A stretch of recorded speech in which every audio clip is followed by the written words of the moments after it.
রাত 11টা ছুঁই ছুঁই। রাজশাহী স্টেশনে বসে আছি, চাকরি সূত্রে ঢাকা যাচ্ছি। 2 দিনের ছুটি নিয়ে বাড়িতে আসছিলাম। অনেক বড় একটা আশা নিয়ে নিজ গ্রামে এসেছি, আর এখন খালি হাতে ফিরে যাচ্ছি।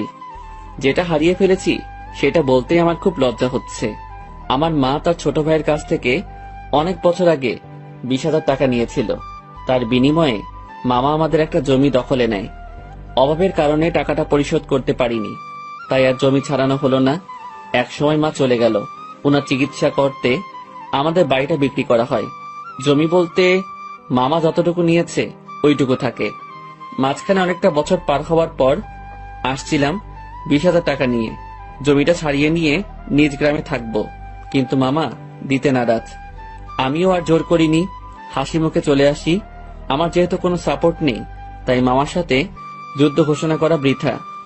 এখন স্টেশনে বসে ভাবছি, ঢাকায় গিয়ে সে একই কাজ করতে হবে। সেই পিয়নের চাকরি, তাতে কিছু বেতন, খাওয়া খরচা চলে। একা মানুষ, খরচ কম হওয়ায় কিছু টাকা জমাতে পেরেছি, আর সেইটা নিয়ে বুকে আশাও বেঁধেছিলাম যে গ্রামে থাকবো। সেটা তো আর হলো না। এক বস্তা হতাশা নিয়ে শহরে জীবনে ফিরেছি। আর চাকরির কথা কি বলবো, এইচএসসি সার্টিফিকেট আছে, আর এদিকে কিছুদিন ডিগ্রিও পড়েছিলাম। তারপর পারিবারিক অভাবের কারণে লেখাপড়ার দরজা সেখানেই বন্ধ। তবে একটা পড়া এখনো চালু রয়েছে, সেটা হলো মানুষকে পড়া, মানুষকে বোঝা। এই সাবজেক্ট পাস মার্ক তোলাই বেশ কঠিন। বিচিত্র রকম মানুষ সব এই পৃথিবীতে, যাদের চেনা খুবই দুষ্কর। আমি কথাগুলো ভাবছিলাম আমার সামনে বসে থাকা কিছু মানুষের দিকে তাকিয়ে। তারা অনেকটা দূরে ছিল, তাই তাদের চেহারা আবছা দেখছিলাম। আর তখনই খেয়াল করলাম কেউ একজন আমার দিকে এগিয়ে আসছে। আবছা আবছা ভাবেই মনে হচ্ছিল ইয়াং কোনো মেয়ে। মেয়েটা এসে আমার সামনে দাঁড়ালো। এবার আমার চোখের আবছা ভাবটা ছাড়লো। আমি এক পলক মেয়েটাকে দেখে নিলাম। বাহ, মেয়েটা তো বেশ সুন্দরী। শুধু সুন্দরী বললে কম হবে, একটু বেশি সুন্দরী। তবে তার আধুনিক ড্রেসের সাথে তার সৌন্দর্যের কোনো ম্যাচ করছে না। আমি আবার ভাবনাতে চলে গেলাম। হঠাৎ এই এই কি সমস্যা আপনার? ভাবনা থেকে বেরিয়ে এসে স্বাভাবিকভাবেই বললাম, কোনো সমস্যা নেই তো। আমার দিকে এভাবে তাকিয়েছিলেন যে, পছন্দ হয়েছে? প্রশ্ন শুনে তো গলা শুকিয়ে কাঠ হয়ে গেছে। একে তো মেয়ে, তার উপর এত সুন্দরী মেয়ে, আর অদ্ভুত প্রশ্ন। আমি আমতা আমতা করে বলেই ফেললাম, না। পছন্দ হয়নি তো তাকিয়েছিলেন কেন? আমার ফেসটা হয়তো ওই দিকে ছিল, কিন্তু দৃষ্টি অন্যদিকে দিয়েছিলাম। একা মুখের উপর বলে পছন্দ হয়নি। কি নাম আপনার? শুভ। আমি ইরা। আর আপনাকে চেনা চেনা লাগছে, তাই নামটা জিজ্ঞেস করলাম। ও, তারপরে ইরা নামের মেয়েটা আমাকে অবাক করে দিয়ে আমার কাজের স্থান, মানে আমি যে কোম্পানিতে পিয়ন হিসেবে চাকরি করি, তার কথা বলল। আপনি কি মিতালি অফিসের পিয়ন? জি জি। ও, আমার বাবা ওই কোম্পানির মালিক, আর আমার বাবার অফিসেই চাকরি করে। বাবার অফিসে আমি অনেক যাই। আপনি তো চা কফি এনে দেন।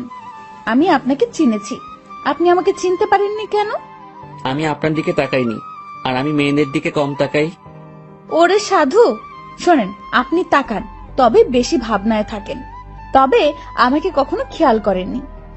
জি, এটাও হতে পারে। আমিও হিতাহিত জ্ঞান বুদ্ধি হারিয়ে ফেলেছি। তোকে আপনি করে বলছি কেন? তুই তো পিয়ন। আচ্ছা শোন। জি ম্যাম বলে। তুই তো সাধারণ বগিতে যাবি। জি ম্যাম। আমি কেবিনে যাব। তুই আমার ব্যাগ দুটো একটু উঠাই দিবি, তারপর তোর আসনে গিয়ে বসবি, ঠিক আছে? জি ম্যাম, ঠিক আছে। রাগ করিস না, কুলি পাচ্ছি না। আর তোকে পেয়েছি, হার কাকে লাগে, চেনা মানুষ তো। জি ম্যাম। এত জিম্যাম করিস কেন? জি না, হ্যাঁ ম্যাম, ঠিক আছে, আমি ব্যাগ উঠাই দিব। ওকে ওকে। মালিকের মেয়ে, যথেষ্ট সম্মান দিতে হবে, আর যা বলবে সেটা তো করতেই হবে, না হলে আমার চাকরি তখনই গায়েব। এসব ভেবে লাভ নেই, আর ভাবনাতে হারিয়ে গেলে চলবে না, অ্যাক্টিভ থাকতে হবে। ট্রেন ঢাকা থেকে আসলো। 8 ঘন্টা পর ইঞ্জিন ঘুরিয়ে আবার ঢাকার উদ্দেশ্যে রওনা হবে। আমি ইরা ম্যামের ব্যাগ দুটো তার কেবিনে দিয়ে আসলাম। বকশিস স্বরূপ তিনি আমাকে 50 টাকা দিলেন। কোনো দ্বিধা না করে টাকাটা নিলাম, কারণ আমার আগে থেকে অভ্যাস আছে। টাকা নিয়ে চলে যাচ্ছিলাম, ইরা ম্যাম আবার ডাকলো। এই শোন শোন। জি ম্যাম বলেন। নামার সময় আবার তুই আসবি, ঠিক আছে? আচ্ছা। আবার ঘুমিয়ে যাস না কিন্তু। না ম্যাম, ঘুমাবো না। ওকে, যা। আমি আমার বগিতে গিয়ে উঠলাম। টিকিট সংগ্রহ করতে আমি অনেক দেরি করে ফেলেছি, তাই সিট হয়নি। পুরো রাস্তাটা দাঁড়িয়ে যেতে হবে। আশেপাশে তাকিয়ে দেখলাম অনেক সিট ফাঁকা। সামনের 2-1টা স্টেশন পর এসব সিট আর ফাঁকা থাকবে না। তাই মনে মনে ঠিক করলাম সিটে বসবো না, দাঁড়িয়েই যাব। ট্রেন ছাড়লো, আমি দরজায় দাঁড়িয়ে আছি। ঠান্ডা হাওয়া আমার শরীরটাতে লাগছে। আমি ভাবনায় আবার ডুব দিলাম। ভাবতে লাগলাম পুরনো দিনের কথা। মাঝে মাঝে নিজের ভবিষ্যতের কথাও ভাবলাম। তাতে যা ফলাফল পেলাম সেটা শূন্য, কারণ ভেতরে খুব হতাশা কাজ করছিল। অর্ধেক পথ আসতেই স্টেশন ছাড়াই ট্রেনটা থেমে যায়। যান্ত্রিক কোনো ত্রুটি হয়েছে হয়তো। 20 মিনিট পার হবার পর খবর পেলাম ভোরের আগে ট্রেন এখান থেকে এক চুলও নড়বে না। আর এখন রাত 1টা বাজে। এক একজন এক এক কথা বলছে। কেউ বলছে লাইনের সমস্যা, কেউ বলছে ইঞ্জিনে। আমি ওইসব কথা থেকে কান ফিরিয়ে নিয়ে নিজের ভাবনাতে আবার মন দিলাম। হঠাৎই এই শুভ, পেছনে তাকিয়ে দেখি ম্যাম দাঁড়িয়ে। জি ম্যাম বলেন। তুই উঠ। ম্যাম কিছু লাগবে? না, আমি একটু ট্রেন থেকে নামবো। ম্যাম বাইরে নামা ঠিক হবে না, যে অন্ধকার, এর মধ্যে কি বিপদ লুকিয়ে আছে কে জানে। কিসের বিপদ? বাইরে সাপ বিচ্ছু অনেক কিছু থাকতে পারে। কিচ্ছু নেই, চল নিচে নামবো। এই হলো আড়ালের ঘরে দুলালি, মন যা চায় সেটাই করবে। ম্যামকে নিয়ে ট্রেন থেকে নামলাম। নেমে দেখি অনেকেই নিচে দাঁড়িয়ে আছে। কেউ বাসায় ফোন করে সমস্যার কথা বলছে, আবার কেউ সিগারেট টানছে। ম্যাম আমার সাথে কথা বলা শুরু করলো। দেখ, জায়গাটা অনেক সুন্দর, তাই না? অন্ধকারে তেমন কিছুই তো দেখা যাচ্ছে না। চোখ না, মন দিয়ে দেখতে হয়।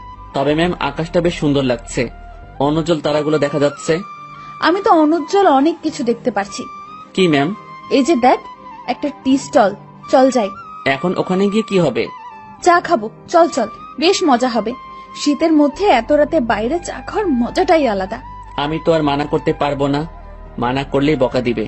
কেন যে এর সাথে দেখা হয়ে গেল, মনে হচ্ছে বাকি রাতটাই বেশ প্যারায় রাখবে। টি স্টলের কাছে পৌঁছাতে দেখি কিছু যাত্রী এখানে আগে এসেছে। এই দোকানটার আশেপাশে আর একটা দোকানও নেই। হাতে চা নিয়ে আমি দোকানিকে বললাম, চাচা এমন একটা জায়গায় দোকান দিয়েছেন কি মনে করে? বাবা, সে অনেক কাহিনী।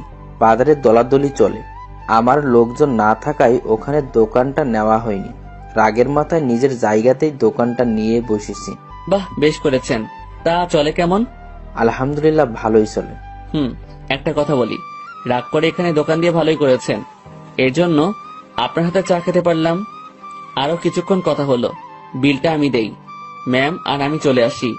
ওনার সাথে আড্ডা দিতে খুব ইচ্ছে করছে, কিন্তু মালিক পক্ষের লোক আগ বাড়িয়ে কথা বলাটা বেয়াদবি হবে। আমি কিছু বলছি না, চুপচাপ তার পেছন পেছন হাঁটছি। আমার চুপ থাকা দেখে ম্যাম হয়তো কিছু একটা ভাবছে।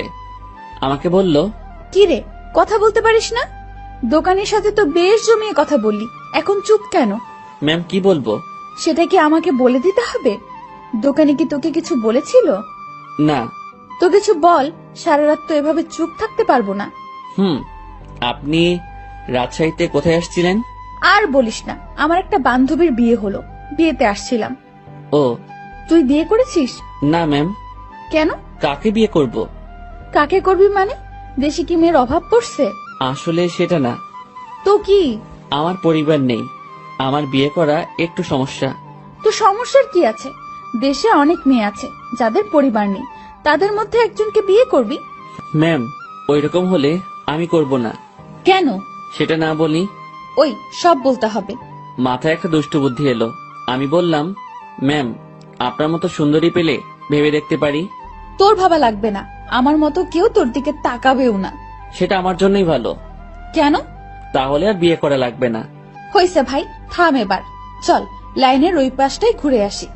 ইরা ম্যাম যেদিকে যাচ্ছে আমিও তার পেছন পেছন ছুটছি। একবার বললাম যে বাকি রাতটুকু ঘুমিয়ে নেন, তখন আমাকে ধমক দিয়ে বলল, সে কি আমার আদেশ মেনে চলবে? পরক্ষণেই ভাবলাম, তাই তো, সে আমার কথা মানবে কেন? সে তো মালিক পক্ষের লোক। লাইনের অন্য পাশটায় চলে আসলাম। এই পাশটায় ফাঁকা জায়গা নেই, কাছে একটা গ্রাম দেখা যাচ্ছে, আর লাইনের পাশ দিয়ে একটা রাস্তা গ্রামের ভেতরে চলে গেছে। চল রাস্তাটা দিয়ে গ্রামের ভেতর যাই। না ম্যাম, এত রাতে যাওয়া ঠিক হবে না। আমি কি বলছি তোকে? জি ম্যাম, চলেন। এই হলো মেয়ে মানুষ, ভালো মন্দ কিছুই বোঝে না। তারপর যদি এরকম ধনী ঘরের মেয়ে হয়, তাদের মাথার তার দুই একটা কমই থাকে। এরা পুরো পৃথিবীকে নিজের মনে করে আর ভাবে সেই সব থেকে ক্ষমতাধর ব্যক্তি। দুজনে অনেকটা হাঁটলাম। এখন আমরা হাঁটছি গ্রামের ভেতরে। পুরো গ্রাম নিস্তব্ধ, কোথাও কোনো সারা শব্দ নেই, শুনশান পরিবেশ। ম্যাম মাঝে মাঝে আমার সাথে কথা বলছে। এক সময় আমরা ভালোই কথা বলতে শুরু করি। ম্যাম আমাকে বলল, তুই কি সারা জীবন এইভাবেই কাটাবি? জানি না জানিস না মানে? আমার ভাগ্যে কি আছে আমি কিভাবে বলবো। তাও সবার তো অনেক ফিউচার প্ল্যান থাকে, তোর নেই? না। অদ্ভুত। আচ্ছা ম্যাম, একটা জিনিস আমার কাছে খুব খারাপ লাগছে। কি? বললে রাগ করবেন না তো? না, বল। স্টেশনে যখন আপনাকে দেখলাম তখন একটা জিনিস খেয়াল করেছি। কি খেয়াল করেছিস? আপনার সৌন্দর্যের সাথে আপনার আধুনিক সাজগোজ একদমই বেমানান। কি বলিস? সবাই তো খুব প্রশংসা করে। সবার চোখ নেই তাই। তো কেমন সাজলে আমাকে ভালো লাগবে? অতি সাধারণ। যেমন? এই যে হেয়ার কালার করেছেন, এটা চুলের সৌন্দর্য নষ্ট করেছে। আপনার ঠোঁটে। এই থাম। জি ম্যাম। তুই অন্ধকারে আমার ঠোঁট কিভাবে দেখলি? ওই যে বললাম না, স্টেশনে দেখেছি। উফ, বাদ দে তোর ডায়লগ, চুপচাপ হাঁটতে থাক। জি ম্যাম। আর সামনে না এগোই, আমরা চলে যাই। আর একটু যাব, তারপর ফিরবো। পরিবেশটা ভালোই লাগছে। রাতে এইভাবে গ্রামের মধ্যে দিয়ে কখনো হাঁটিনি। আমরা হাঁটতে হাঁটতে আরো সামনে এগোলাম, আর হঠাৎ দুজন লোক লাইট নিয়ে আমাদের সামনে আসলো। তাদের হাতে মাছ ধরার পলো, মাছ ধরতেই যাচ্ছে মনে হয়। এই তোমরা কারা? এই গ্রামে আগে কখনো দেখিনি তো। ভাই, আমরা আসলে ট্রেনে যান্ত্রিক ত্রুটির কারণে মাঝপথে দাঁড়িয়ে গেছে, আর ট্রেন থেকে নেমে আমরা একটু হাঁটতে আসছি। এই তোমরা থামো, সব বুঝে গেছি সব। চলো আমাদের সাথে। কোথায় যাব? কোনো কথা না, চলো। লোক দুটো আমাদেরকে একটা বাড়ির ভেতর নিয়ে আসলো। আমি মনে মনে আল্লাহ আল্লাহ করছি, কি যে হবে। গ্রামের মানুষ এসব কিছুতে বেশ সিরিয়াস। রাত করে মেয়ে নিয়ে বাইরে দেখলে উল্টাপাল্টা ভাববে। আমাদের বেলায় ঠিক তাই হয়েছে। এরা শুধু আমার দিকে তাকিয়ে বারবার দেখছিল। আমিও মনে মনে বলছি, দেখেন কেমন লাগে। একজন বাড়ির গিন্নিকে ডাকা শুরু করলো। বুঝলাম এটা তার নিজের বাড়ি। লোকটির বয়সে আমাদের তাকিয়ে বলল, এরা কারা? ওরা বাড়ি থেকে পালায় আসছে, ওদের তুমি ঘরে নিয়ে যাও, আমি হুজুরের ডাইকা নিয়ে আসি। ভাই ভাই, হুজুরে ডেকে কি করবেন? বিয়ে করায় দেবো তোমাদের। ভাই ভাই শোনেন, উনি আমার কিছু না, আমরা পালাই আসিনি। উল্টাপাল্টা কথা কইও না, চুপ থাকো। একটা মায়া তোমার সাথে এত রাতে ঘুরে, এর মানে কি আমরা বুঝি না? ভাই ভাই এমন কইরেন না। চান মিয়া, তুমি ওদের ঘরে নিয়ে যাও, আর বউ আমি যাইতেছি হুজুরের ডাকতে। আমাদের কাছে একজনকে রেখে লোকটি অন্ধকারে হাওয়া হয়ে গেল। কিছু একটা ঘটতে চলছে। আমি ইরার দিকে তাকালাম, দেখি সে আমার দিকে তাকিয়ে আছে। মুখটা কাঁচুমাচু করে রেখেছে সে। দুজনে কথা বলতে পারছি না। সময় যাচ্ছে আর লোকজন বাড়তে শুরু করে। আমাদের দুজনকে 2 রুমে রাখা হয়েছে। আমি শুধু আল্লাহ আল্লাহ করছি। ওইদিকে ইরার কি অবস্থা হয়েছে আমি জানি না। কিছু সময় পর হুজুর আসলো। আমি তাকেও বুঝালাম। স্বস্তির কথা হলো সে বুঝেছে। কঠিন একটা সমস্যা থেকে বাঁচলাম। হুজুরটা আমাদের লাইন পর্যন্ত এগিয়ে দিল। তারপর ওয়াও, কি দারুণ অভিজ্ঞতা। ধুর, চুপ করেন তো, এখনই তো একটা ইয়ে হয়ে যেত। ইয়ে মানে কি? আরে বড় বাচ্চা বেঁচে গেছেন। তা তো জানি, তবে দারুণ লাগছে। আপনি থাকেন, যেখানে ইচ্ছা যান, আমাকে ডাকবেন না। আমি ট্রেনে উঠলাম। ওনার সাথে সাথে আর দেখা করলাম না। ফজরের আজান হলো, তার কিছুক্ষণ পর আমাদের ট্রেন আবার যাত্রা শুরু করলো। আমি ঠিক আমার আগের জায়গাটায় দাঁড়িয়ে আছি। ইরা ম্যাম আবার আসলো। তুই ভালোই বদমাইশ তো। কি কি করছি আমি? তুই আমার উপর ছাড়ি দিস, আমার উপর রাগ দেখাস। তো কি করব? আপনার মাথায় কি ব্রেন নামক জিনিসটা আছে? থাকলেও তো মনে হয় কাজ হবে না। এরকম ছেলে মানুষই করেন, কি জন্য বড় হয়েছেন বোঝেন না কিছু। ম্যাম আমার দিকে হা করে তাকিয়ে আছে। আমি জানি কথাটা বলার পর আমার চাকরি থাকবে না। আপনার বাবাকে কিছু বলতে হবে না, আমি অফিস যাব না। ম্যাম কিছুক্ষণ চুপ থেকে বলল, আমি তোকে চাকরি দেইনি, তোর চাকরি আমি কাটবো কেন? এই যে আমাকে বকা দিলি, মনে রাখিস, এর শোধ আমি তুলবো। ইরা রাগ দেখিয়ে তার কেবিনে চলে গেল। ম্যাম যে থ্রেটটা দিল আমার একটু ভয় লাগলো না। ওনার কথা শুনে মনে হলো কোনো বাচ্চা আমাকে থ্রেট দিয়েছে। ওনার কণ্ঠটা সত্যি অসাধারণ। শুনলে মনে হয় বারবার শুনি। না, আমি আবার ভাবনাতে হারিয়ে যাচ্ছি কেন। যাই, ওনার কেবিনে গিয়ে সরি বলে আসি। না হলে আমার কি করে বসবে আল্লাহ জানে। আমি তার কেবিনের ভিতর ঢুকবো, তখনই কারোর সাথে ধাক্কা লাগলো। তাকিয়ে দেখি ম্যাম। উনি হয়তো বাইরে আসছিলেন। এটা কি হলো? সরি ম্যাম, বুঝতে পারিনি। তুই আমার কেবিনে কি জন্য? সরি বলতে আসছি। সরি বললে তো কাজ হবে না, আমি তোকে মাফ করব না। কিছুক্ষণ তর্ক হলো। আমি তাকে বললাম, আমার উপর কেউ রাগ করে থাকুক সেটা আমি চাই না, আপনার মন যা চাই তাই করেন। কথাটা বলতেই ম্যাম আমাকে অবাক করে আমার গালে 2টো চড় বসিয়ে দিল। এখন বুঝতে পারলাম ম্যাম বেশ রেগে গিয়েছিল আমার উপর। চড়টা না খেলে হয়তো বুঝতে পারতাম না। আমি তো ভেবেছিলাম অন্য কোনো শাস্তি দিবে হয়তো। চর মারার পর ম্যাম আরো বলল, তুই আমার বেস্ট ফ্রেন্ড হবি? এমন থাপ্পড় খাওয়ার পর এরকম প্রস্তাব পাবো ভাবতেও পারিনি। মনে মনে ভাবছি আমি তার সাথে কেন বন্ধুত্ব করতে যাব। তার চালচলন আর আমার চালচলন রাত দিন তফাৎ, কিন্তু কথাটা তাকে মুখের উপর মানা করতে পারবো না। যদি আবার কয়েকটা থাপ্পড় দিয়ে দেয়। ভয় ভয় বললাম, হব। গুড, তুই এখন যা। না, শোন, তোর কন্ট্যাক্ট নাম্বারটা দিয়ে যা, আমি কল করে তোকে ডেকে নেব যে কোনো সময়। ম্যামকে মোবাইল নাম্বারটা দিয়ে আগের জায়গায় ফিরে আসলাম। 8টায় আমাদের গন্তব্যে পৌঁছে গেলাম। ইরা ম্যামের কথা অনুযায়ী তার ব্যাগগুলো নামিয়ে দিলাম। এখন উনি আর আমি স্টেশনের বাইরের রাস্তায় দাঁড়িয়ে আছি। বাসা থেকে ওনার জন্য গাড়ি পাঠানো হয়েছে। গাড়ি জ্যামে পড়েছে, তাই অনেক লেট হচ্ছে। আমার পেটের অবস্থা খারাপ, রাতে কিছু খাওয়া হয়নি, আবার অনেকটা বেলা হয়েছে, পেটে এখনো কিছু পড়েনি। ম্যামের সামনে কিছু বলারও সাহস পাচ্ছি না। কিছু সময় পর উনি আমাকে বললেন, তোর কি ক্ষুধা লাগছে? জি অনেক। তো খেয়ে আয়। আচ্ছা আপনি দাঁড়ান, আমি যাবো আর আসবো। আমি একটা দোকানে গিয়ে চা বিস্কিটের সাথে কয়েকটা কলা খেয়ে নিলাম। দোকানদারকে টাকা দিতে যাব, তখন মনে হলো ম্যামও তো কিছু খায়নি, ওনাকে খাওয়ার কথা বলা উচিত ছিল। ভুলটা যেহেতু করেই ফেলেছি, তাই ওনার জন্য কিছু নিয়ে গেলাম। আমি কাছে গিয়ে তার দিকে খাবারগুলো এগিয়ে দিলাম। আমার দিকে উনি ভ্রু কুঁচকে তাকালো। এগুলো আমাকে কেন দিচ্ছিস? খেয়ে নিন, আপনি তো রাতে কিছু খাননি। তুই কি ভাবিস আমাকে? আমি সকাল সকাল রাস্তায় দাঁড়িয়ে এসব খাবো? এগুলো তোদের মতো লোকজন খাবে। সরি ম্যাম, বুঝতে পারিনি। খাবারগুলো নিজের ব্যাগে ভরে নিলাম। নিজে বাসায় গিয়ে খাবো। ঘন্টাখানেক পর গাড়ি আসলো। ম্যামকে উঠিয়ে দিয়ে আমি আমার বাসায় চলে গেলাম। আমার হাতে শুধু আজকের দিনটাই ছুটি আছে, আগামীকাল থেকে ডিউটি। বাসায় এসে সব ঠিকঠাক করে নিলাম। দিনের বাকি সময়টুকু আর বাইরে বের হলাম না। এই শহরের গাড়িগুলোর হর্ন আমার ভালো লাগে না। প্রচন্ড বিরক্তিকর একটা জিনিস, শুনলেই মাথা ব্যথা শুরু হয়ে যায়।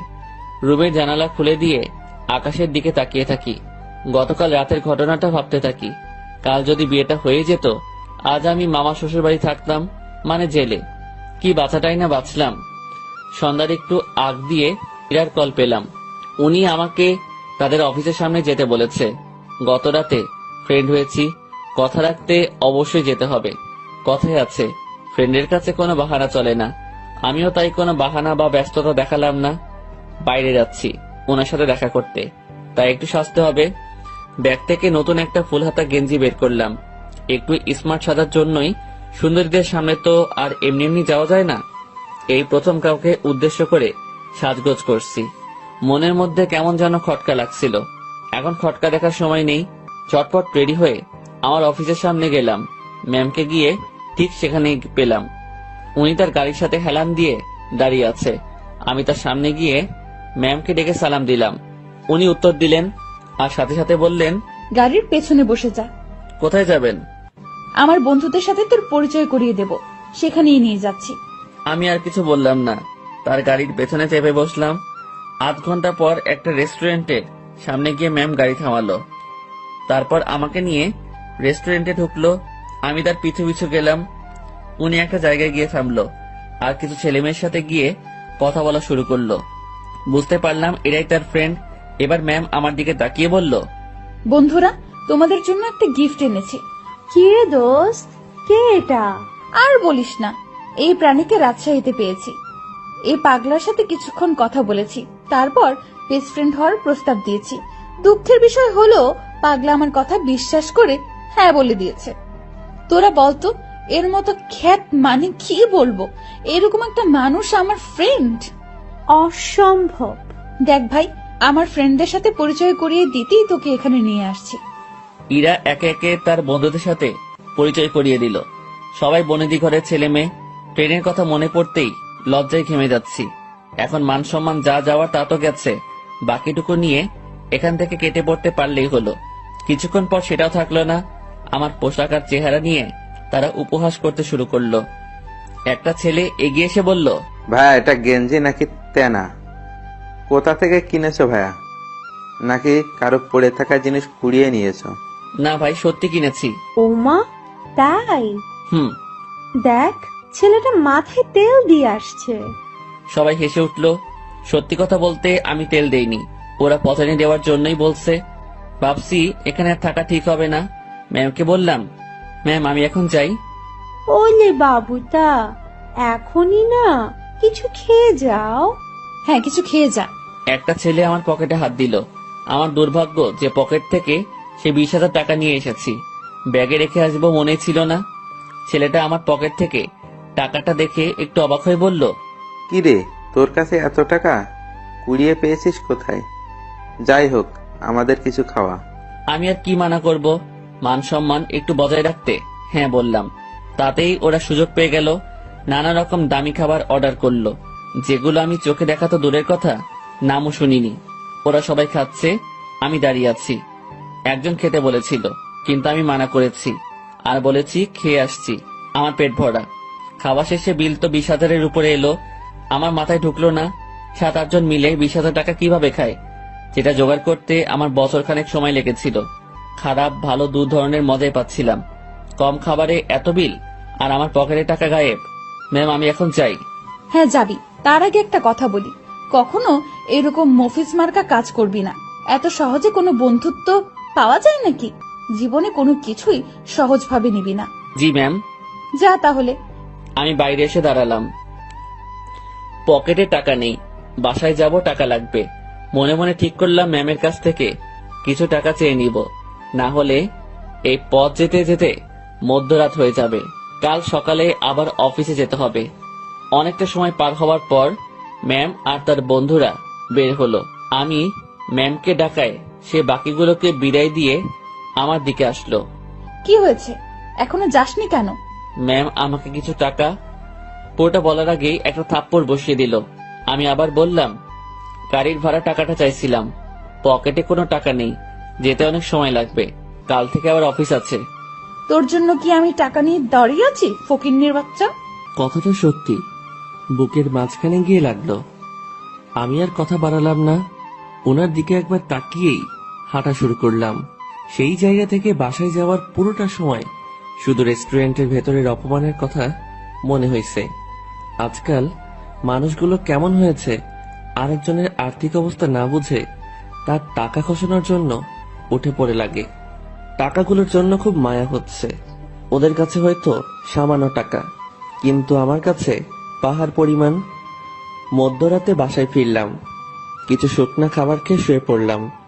শুয়ে আর কিছু ভাবলাম না, ঘুমানোর চেষ্টা করলাম, কারণ কাল অফিস যেতে হবে। পরদিন সকালবেলা উঠতে আর দেরি করলাম না, ফোনে অ্যালার্ম দেওয়াই ছিল। সময় মতো উঠে হাতের কাজগুলো সেরে নিলাম, তারপর খেয়ে অফিসের উদ্দেশ্যে রওনা হলাম। অফিসে যাওয়ার পর যে সমস্যায় পড়লাম সেটা আমি কখনো চিন্তাও করিনি। যেখানে স্যার মানে ইরার বাবা বসে থাকার কথা, সেখানে ইরা বসে আছে। ওই চেয়ারটাতে ইরা বসা মানে আজকের দিনটা পুরো শেষ। আমি রুমে ঢুকে তাকে সালাম করে বেরিয়ে আসলাম। কিছুক্ষণ পর উনি নক করলেন। আমি ভেতরে গিয়ে বললাম, জি ম্যাম বলুন। 4 নম্বর টেবিলে রাশিদ সাহেব অফিসে আসেনি, তুই একটু খোঁজ নিয়ে দেখ। জি ম্যাম। আমি ফোন করে জানলাম উনি রাস্তায় আছেন। আমি ম্যামকে সেটা জানিয়ে দিয়ে বাইরে বসে আছি। সেই মুহূর্তে জেনারেল ম্যানেজার আমাকে ডাকলেন কফি এনে দিতে।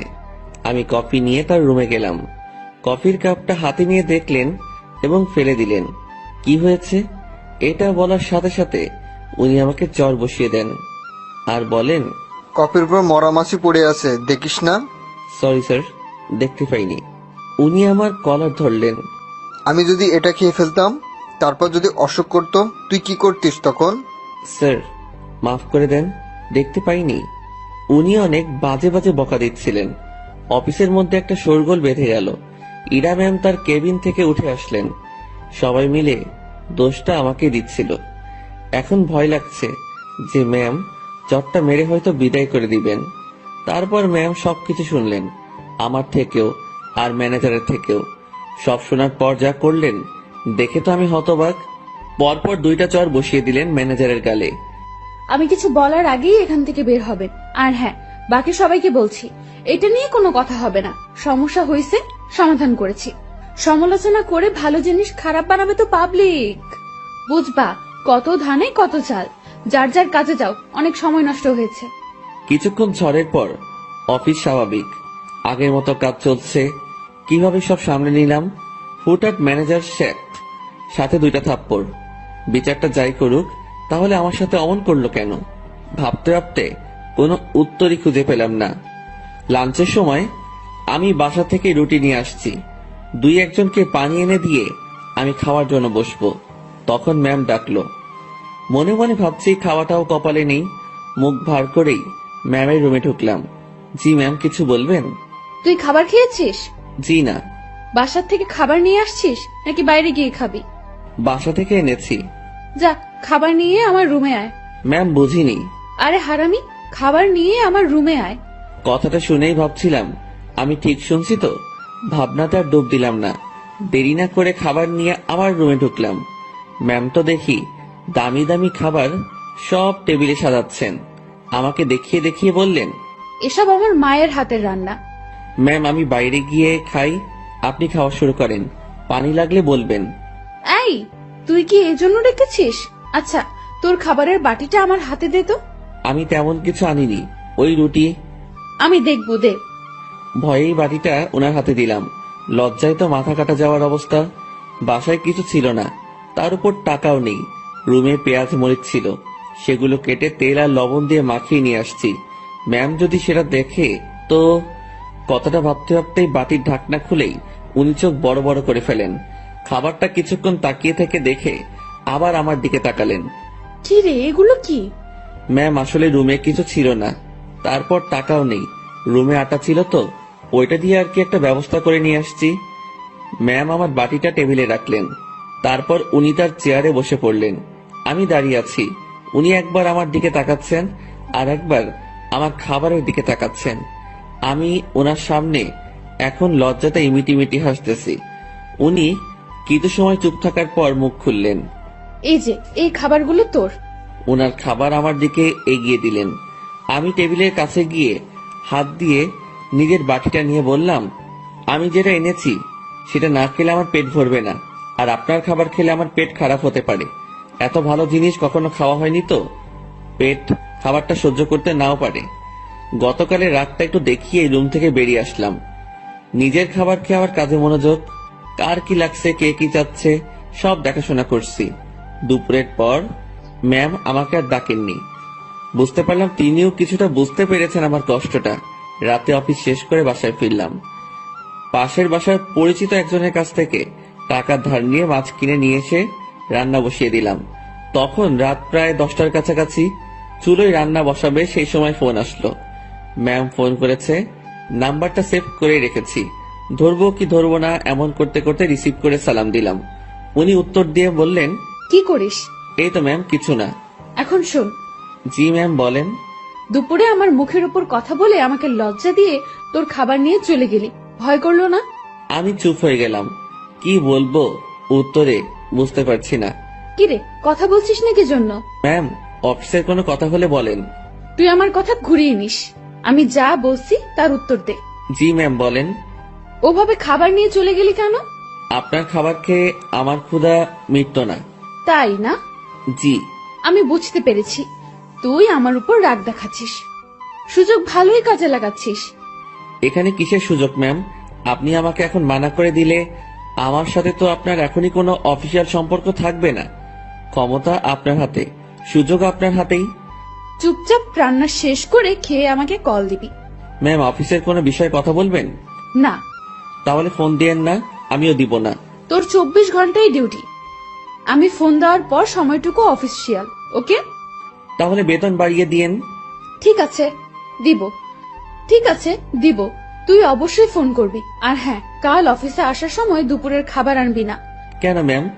অফিসে না খেয়ে কাজ করতে হবে? তোর জন্য আমি খাবার নিয়ে যাব। ম্যাম, ওসব খাবার টাবার বাদ দিন, আমি আমার খাবারে সন্তুষ্ট। তুই যদি কাল অফিসে তোর রান্না করা কিছু নিয়ে আসিস তো মনে রাখবি, তোকে শুধু অফিস থেকে না, দুনিয়া থেকেই বিদায় করে দিব। আমি কিছু বলতে যাব, তখনই ম্যাম ফোনটা রেখে দিল। তুই যদি কাল অফিসে তোর রান্না করা কিছু নিয়ে আসিস তো মনে রাখবি, তোকে শুধু অফিস থেকে না, দুনিয়া থেকেই বিদায় করে দিব। আমি কিছু বলতে যাব, তখনই ম্যাম ফোনটা রেখে দিল। মনে মনে ভাবছি এত আধিক্যতা দেখানোর কি আছে? আমি তার অফিসের সামনে একজন পিয়ন, আর এমন ব্যবহার করছে। মনে হয় না, ছি ছি ছি, কি সব কথা ভাবছি আমি। পরদিন সকাল সকাল উঠে আর রান্না করলাম না। সকালে নাস্তাটা বাইরে করেই অফিসে রওনা হলাম। অফিসে গিয়ে দেখি ম্যাম আগে এসেছেন। প্রতিদিনের মতো হাজিরা দিলাম। উনি আমাকে দেখে তেমন কিছু বললেন না। দুপুর পর্যন্ত স্বাভাবিকভাবেই কাজ করলাম। দুপুরের খাবার সময় ম্যাম তার রুমে ডাকে। আমি জানি উনি আমার জন্য খাবার নিয়ে আসছে। খুব লজ্জা লাগছিল। রুমের একপাশে খাবার খাওয়ার জন্য সুন্দর একটা ব্যবস্থা ছিল। ম্যাম আমাকে ওখানটায় বসতে বলে, আর আমার সামনাসামনি উনিও বসে যান। উনি একটা প্লেটে খাবার নিয়ে আমাকে দেয়, আরেকটা উনি নেন। আমি প্লেটে হাত দিতে পারছিলাম না, খুব ভয় কাজ করছিল। এত বড় একজন মানুষের সামনে খাবার খাওয়া চারটিখানি কথা না, তার উপর সামনে এত সুন্দরী মেয়ে বসা। ম্যাম আমার দিকে খেয়াল করে বলল, তুই হাত দিয়ে খাবি না খাওয়াই দিব? জি না ম্যাম। একটা কথা, কি? আমি খাবার বাইরে নিয়ে গিয়ে খাই। এখানে খাইতে তোর সমস্যা কোথায়? ম্যাম সত্যি বলতে ভয় করছে। কি ভয়? আরে ভয় কি জন্য পাচ্ছিস? আপনার সামনে এভাবে খাওয়া। তো কি হয়েছে, খা। ম্যাম বাইরে যাই। শুভ, আমি এক কথা 100 বার বলতে পারবো না। আমি আর কথা বাড়ালাম না, ভয়ে ভয়ে খাওয়া শেষ করলাম। ম্যাম ছোট বাচ্চাদের মতো খাচ্ছিলেন, দেখতে বেশ মজাই লাগছিল। ম্যাম খাওয়ার দৃশ্যটা দেখতে গিয়ে তার চোখে চোখ পড়ে যায়। আমার বুকটা তখন ভয়ে ধুপ করে উঠেছিল। ইশারায় বলেছিলেন, কি হয়েছে? আমি মাথা নাড়িয়ে মানা করে বলি, কিছু না। খাওয়া শেষে, তুই বাসায় যা, তোর ছুটি। জি ম্যাম। কেন? আমি দিয়েছি তাই। বাসায় তো কোনো কাজ নেই আমার। এত কথা বলতে তোকে কে বলেছে? যা, সোজা বাসায় যাবি, কোথাও যেন দেরি না হয়। আমার ছুটিতে বাকি সবাই একটু অবাক হলো। আমি জানি না ম্যাম আমার কাজগুলো কাকে দিয়ে করিয়ে নেবেন। উনি যেভাবে কাজ করেন, যে কেউ দেখলে অবাক হবে। আমি বাসায় এসে বিছানায় আরাম করছি। মাথার উপর ফ্যানটার দিকে তাকিয়ে অন্য একটা ভাবনায় ছিলাম।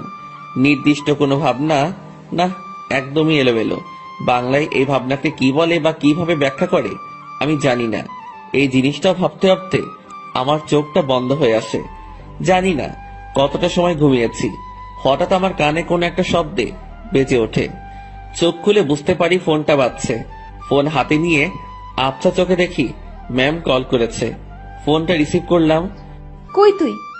কই আবার, আপনি তো ছুটি দিয়েছেন, বাসায় আসছি। তুই কি ঘুমাচ্ছিস? হ্যাঁ। আমি কি তোকে ঘুমানোর জন্য ছুটি দিয়েছি?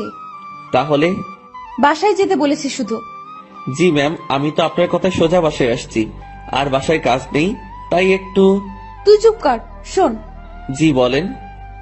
আমাদের অফিস থেকে দক্ষিণ থেকে যে লেকটা আছে তুই চিনিস? জি ম্যাম। তুই আয়, আমি তোর জন্য অপেক্ষা করছি। কেন ম্যাম? তোকে আসতে বলছি না আমি? জি ম্যাম, এই তো আসছি আমি। এবার বুঝলাম আমাকে ছুটি দেওয়ার কারণটা কি ছিল। আমার কাছে এটাও একটা ডিউটি, কিচ্ছু করার নেই, যেতেই হবে। যেমন ছিলাম তেমনই বেরিয়ে গেলাম। গতদিনের মতো আর সেজেগুজে বের হলাম না, যদি আবার অপমান করে। পকেটে টাকা আছে, তবুও হেঁটে যাচ্ছি। এই মাসের বেতন পেতে অনেক দেরি, তাই এমনি টাকা খরচ করা চলবে না। আমি ম্যামের কথা মতো সেই লেকের পাড়ে পৌঁছে যাই। এর মধ্যে ম্যাম আমাকে 2 বার কল করেছিল, শুধু জেনেছিল আমি কই আছি। লেকের পাড়ে যেতেই দেখলাম অনেকেই বসে আড্ডা দিচ্ছে, অনেক বাচ্চারও আসছে। আমি ম্যামকে খুঁজছিলাম, আমাকে দেখে ম্যামই আমাকে ডাকে। আমি ওনার দিকে এগিয়ে যাই। উনি ঘাসের উপর বসা ছিলেন।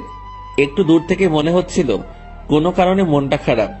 আমি তার পিছে গিয়ে দাঁড়ালাম। বস এখানে। আমি বসার পর, জি ম্যাম বলেন। আমি বুঝলাম না, 10 মিনিটের রাস্তা 1 ঘন্টা লাগে কিভাবে? আসলে ম্যাম কি বলবো, হেঁটে আসছি। তুই হেঁটে আসছিস কি জন্য? টাকা নাই? আছে, তবে খুবই অল্প। খরচ করলে বড়সড় বিপদে পড়তে হবে। আপনার মন খারাপ দেখছি। ম্যাম কিছু হয়েছে কি? তোর জন্য। ম্যাম আমি কি করেছি? অনেক লেট করছিস। জি সরি। উঠে দাঁড়িয়ে কান ধরে থাক। ম্যাম এটা। আমি উঠতে বলেছি। আমি উঠতে যাব তখনই ম্যাম আমাকে বসতে বলে। টাকা আছে তো, তাই না? হ্যাঁ আছে। চল আইসক্রিম খাবো। আমার টাকা দিয়ে?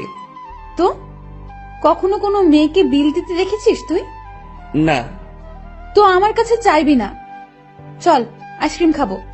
ম্যাম ম্যাম শোনেন, একটু মনটা নরম করেন, টাকাগুলো গেলে খুব সমস্যায় পড়বো। সেটা তো আমি জানি না। তুই আমার বেস্ট ফ্রেন্ড, বেস্ট ফ্রেন্ডের জন্য সবাই জান দিয়ে দেয়, আর আমি তো তোর কাছে টাকা চাইছি। জানতো না, আর সময় হলে জানটাও দিয়ে দিবি। অসহায়ের মতো দাঁড়িয়ে আছি, এখন আমার পকেটের 12টা বাজবে। ম্যাম আর আমি আইসক্রিম খেলাম, আমাদের মধ্যে কোনো কথা হচ্ছিল না, দুজন শুধু হাঁটছিলাম, আর মাঝে মাঝে দরকার হলে উনি নিজে থেকে কথা বলছিলেন। লেকের পাড় থেকে বের হয়ে রাস্তায় আসলাম, উনি গাড়ি নিয়ে আসছেন, দেখে মনে হচ্ছে চলে যাবেন। ম্যাম তাহলে আপনি যান, আমি চলে যাই। এই কই যাস তুই? বাসায়। না, গাড়িতে ওঠ। কোথায় যাবেন? Long drive. না ম্যাম আপনি যান, আমি বাসায় চাই। ব্রেকআপ, যা বাসায় যা, বাসায় গিয়া মর। ম্যাম রাগ করে গাড়িতে হেলান দিয়ে দাঁড়ালো। এরকম অবস্থায় তো রেখে যাওয়া যায় না। আমি তার দিকে একটু এগিয়ে গেলাম, আর উনি যে একটা শব্দ বলেছেন সেটার মানে জানার জন্য তাকে প্রশ্ন করব। যদিও আমি জানি, তবুও প্রশ্ন করব, যাতে ওনার রাগটা ভেঙে আমার প্রশ্নের উত্তর দিতে মনোযোগী হয়। ম্যাম ব্রেকআপ কি? তুই জানিস না?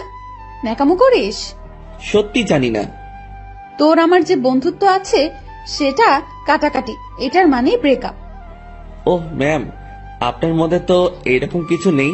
শুভ, আমি তোকে বলছি না তুই আমার বেস্ট ফ্রেন্ড? আপনি তো বলেছেন যে এটা মিথ্যা ছিল। গাড়িতে ওঠ, সব বলছি। কথা বাড়ালাম না, গাড়ির পেছনে দরজা খুলতে যাব, তখনই ওই হাদারাম, কি করিস? বসবো না। সামনে। পেছনে কেন? সামনে। হ্যাঁ রে গাধা, ওঠ। গাড়িতে উঠলাম, ম্যাম ড্রাইভিং সিটে আর আমি তার পাশে। সন্ধ্যা হয়ে আসছে, ম্যাম এবার আমার সাথে বেশ ফ্রি ভাবে কথা বলা শুরু করলো। আমি কিন্তু কুমিল্লা যাচ্ছি। এত দূর কেন? আরে লং ড্রাইভ তো, আর রাগ ভাঙাতে সময় লাগবে। কিসের রাগ?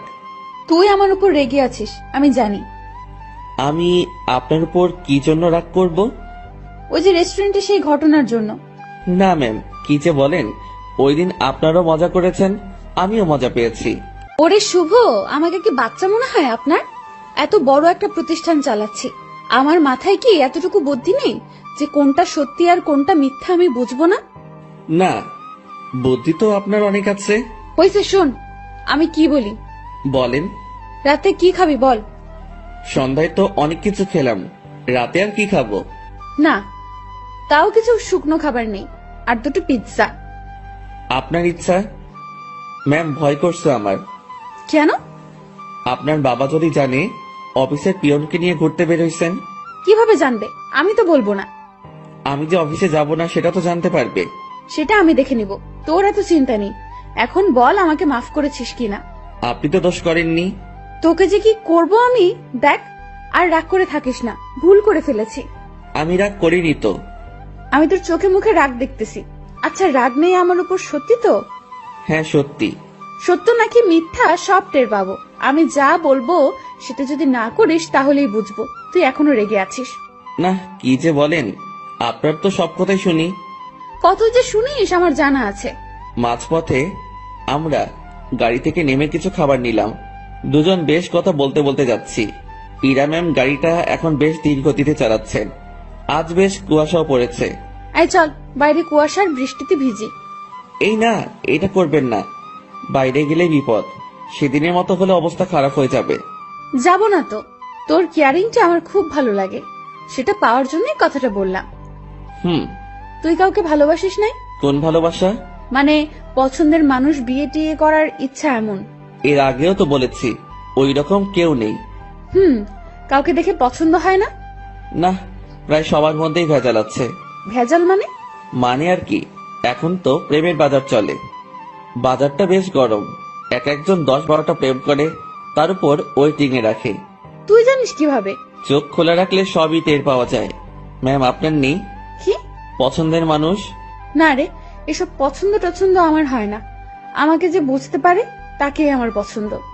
ও, আপনার বাবা আপনাকে বিয়ে দিবে না? কি সব প্রশ্ন যে করিস, বিয়ে দিবে না কেন? অবশ্যই দিবে। তাদের পছন্দেই বিয়ে করবেন। হ্যাঁ, এটাই তো স্বাভাবিক। হঠাৎ করে এই মাঝ রাস্তায় জ্যাম পড়ে যায়, কুয়াশা বেশি হওয়ায় সব গাড়ি চলাচল বন্ধ করে দেওয়া হয়েছে।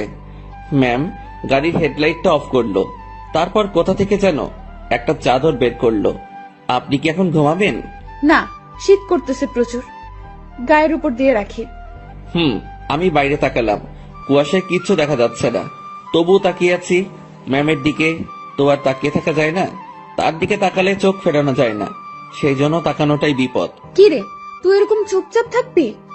আমি আসলে তাকিয়ে থাকতে চাইনি, ভাবনার কথা বাস্তবে ভুলে বলে ফেললাম।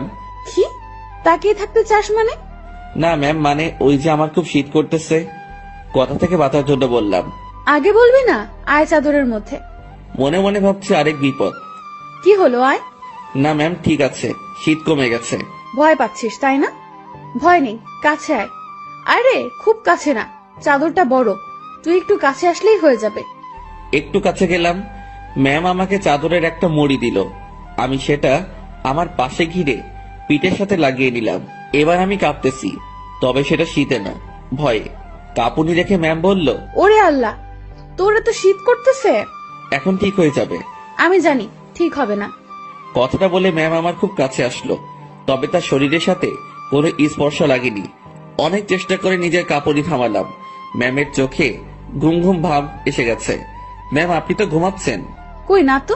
আপনার কি খুব ঘুম পাচ্ছে? অনেক। ম্যাম ধীরে ধীরে বেশ সুন্দরী হয়ে উঠছে। শুনেছি সুন্দরী মেয়ে ঘুমালে আরো বেশি সুন্দরী লাগে। আজ সেটা সামনে থেকে দেখলাম। আমি যদি ওনার বর হতাম, এখন কাছে নিয়ে বুকের মধ্যে রাখতাম। পরক্ষণে মনে পড়ল, কি সব ভাবছি আমি। ছি ছি ছি, এসব কি আসছে মাথায়। ম্যাম ঘুমে আর ঠিক থাকতে পারে না, আমার খুব কাছে আসে, আমার কাঁধের উপর তার মাথা রাখার চেষ্টা করছে। এবার সব ভুলে যাই আমি, নিজে থেকে তার দিকে এগিয়ে যাই, আর উনি তার মাথা আমার কাঁধের উপর রাখে। বুকের মধ্যে হাতুড়ি পেটা হচ্ছে। ওনার নিঃশ্বাস আমার টি শার্টে লাগার পরপরই আমার কেমন যেন একটা অনুভূতি কাজ করছে। না পারছিলাম তখন বুঝতে, না পারছিলাম ভাবতে। কিছুক্ষণ ঘুমানোর পর ম্যাম জাগ না পায়, আমি জেগেই আছি। একটুর জন্য চোখ বন্ধ করিনি। ম্যাম উঠে দেখলো সে আমার কাঁধে মাথা রেখে শুয়ে আছে। ঘাটটা দ্রুত উঠিয়ে দিয়ে বলল, সরি, আমি ঘুমের মধ্যে। ম্যাম, আমি আপনার কাছে গিয়েছি, দেখছিলাম আপনি ঝিমুনি দিয়ে বারবার পড়ে যাচ্ছিলেন। ম্যাম লজ্জা পেয়েছে, লজ্জা মাখা মুখ নিয়ে বলল, রাত অনেক হয়েছে, এখন যা এনেছি সব খেয়ে নিই। জি ম্যাম, আপনার ইচ্ছে। তুই সব আমার উপর নির্ভর করিস কি জন্য? নিজে কিছু বলতে পারিস না? জি ম্যাম, এখনই খাবো। এই, সেটা আমার বলার পর। আমরা খাবার খাওয়া শুরু করলাম। হঠাৎ পুলিশ এসে নক করলো। আমরা গাড়ি থেকে নামলাম। ইরা পুলিশের সাথে কথা বলছিল। আপনারা কোথায় যাচ্ছেন? কুমিল্লা 14 গ্রাম। উনি আপনার কে হন? বর। উনি দূরে দাঁড়িয়ে আছেন কেন? ভয় পাচ্ছে নাকি? এই, তুমি এখানে আসো।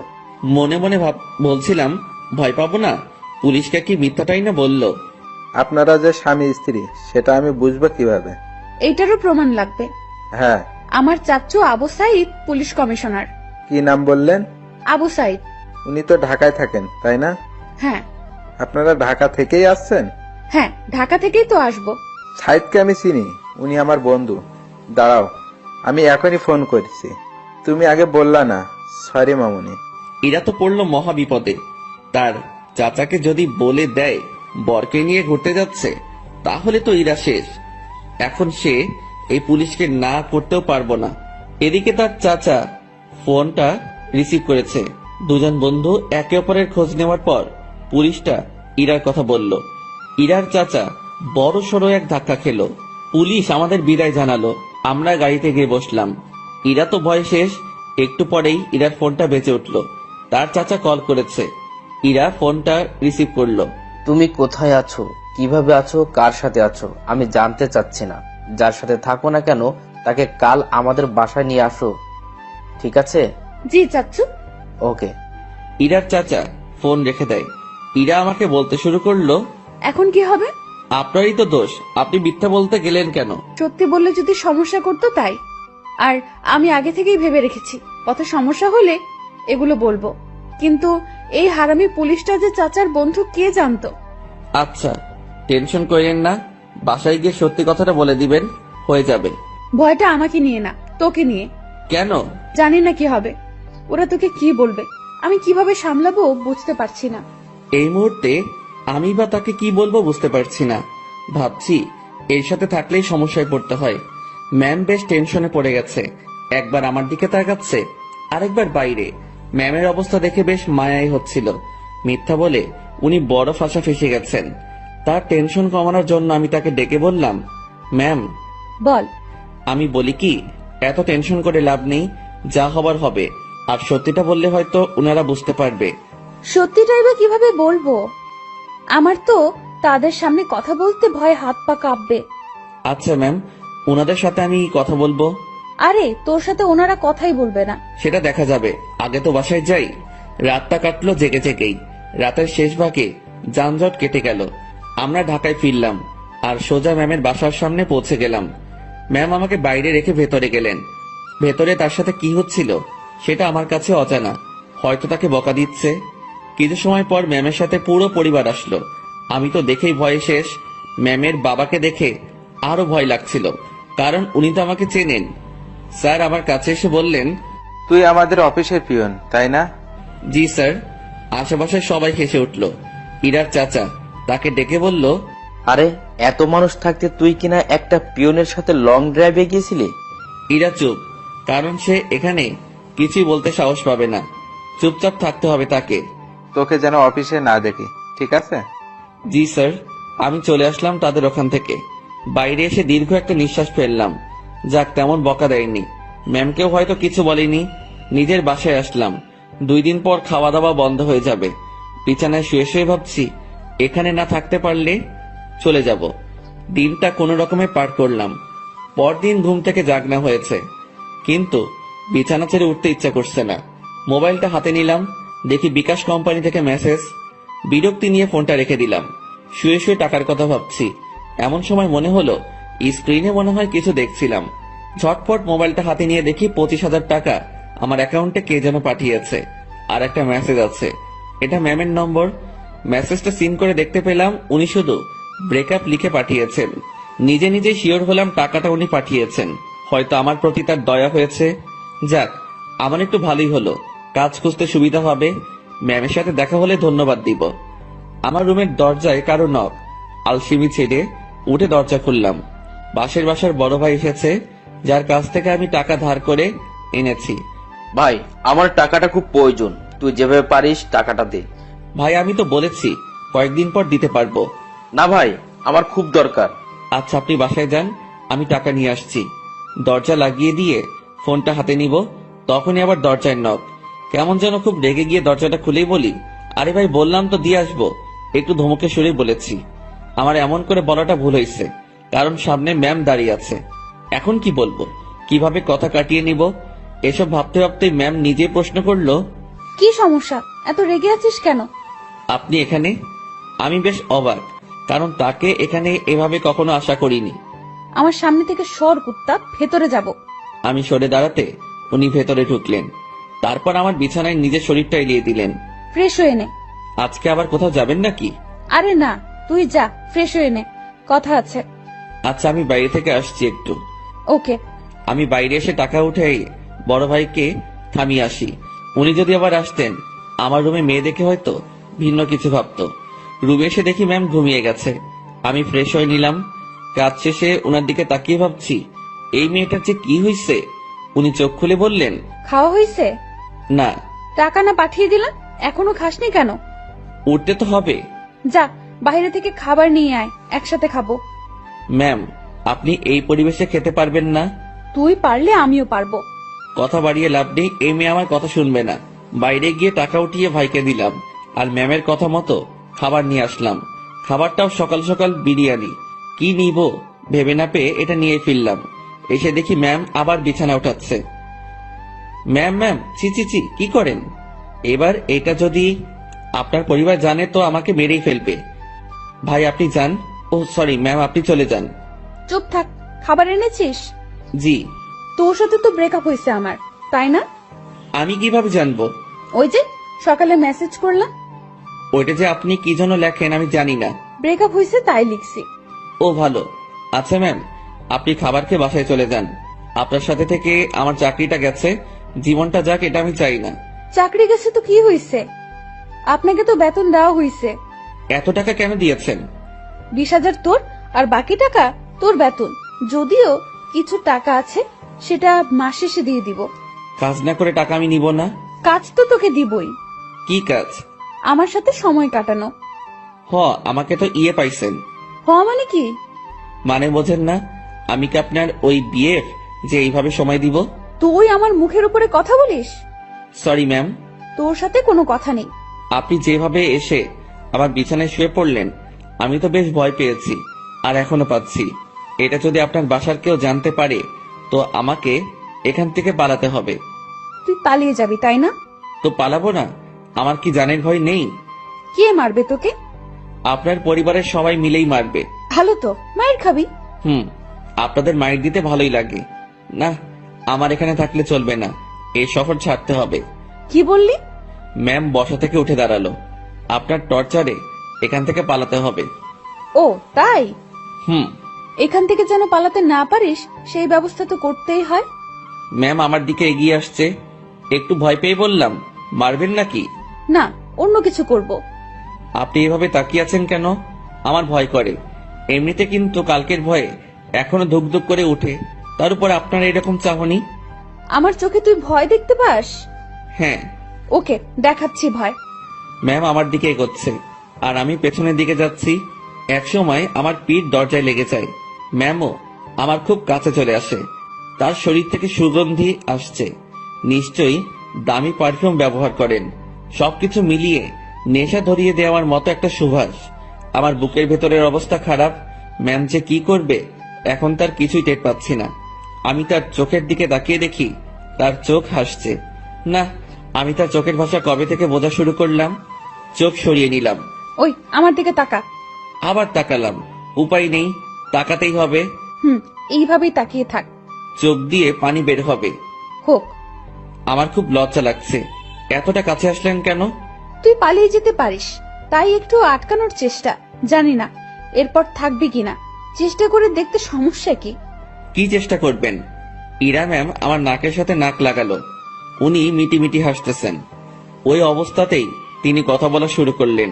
মুভিতে তোর জায়গায় আমি থাকতাম, আর আমার জায়গায় তুই, কিন্তু এখানে ঠিক উল্টোটা হচ্ছে।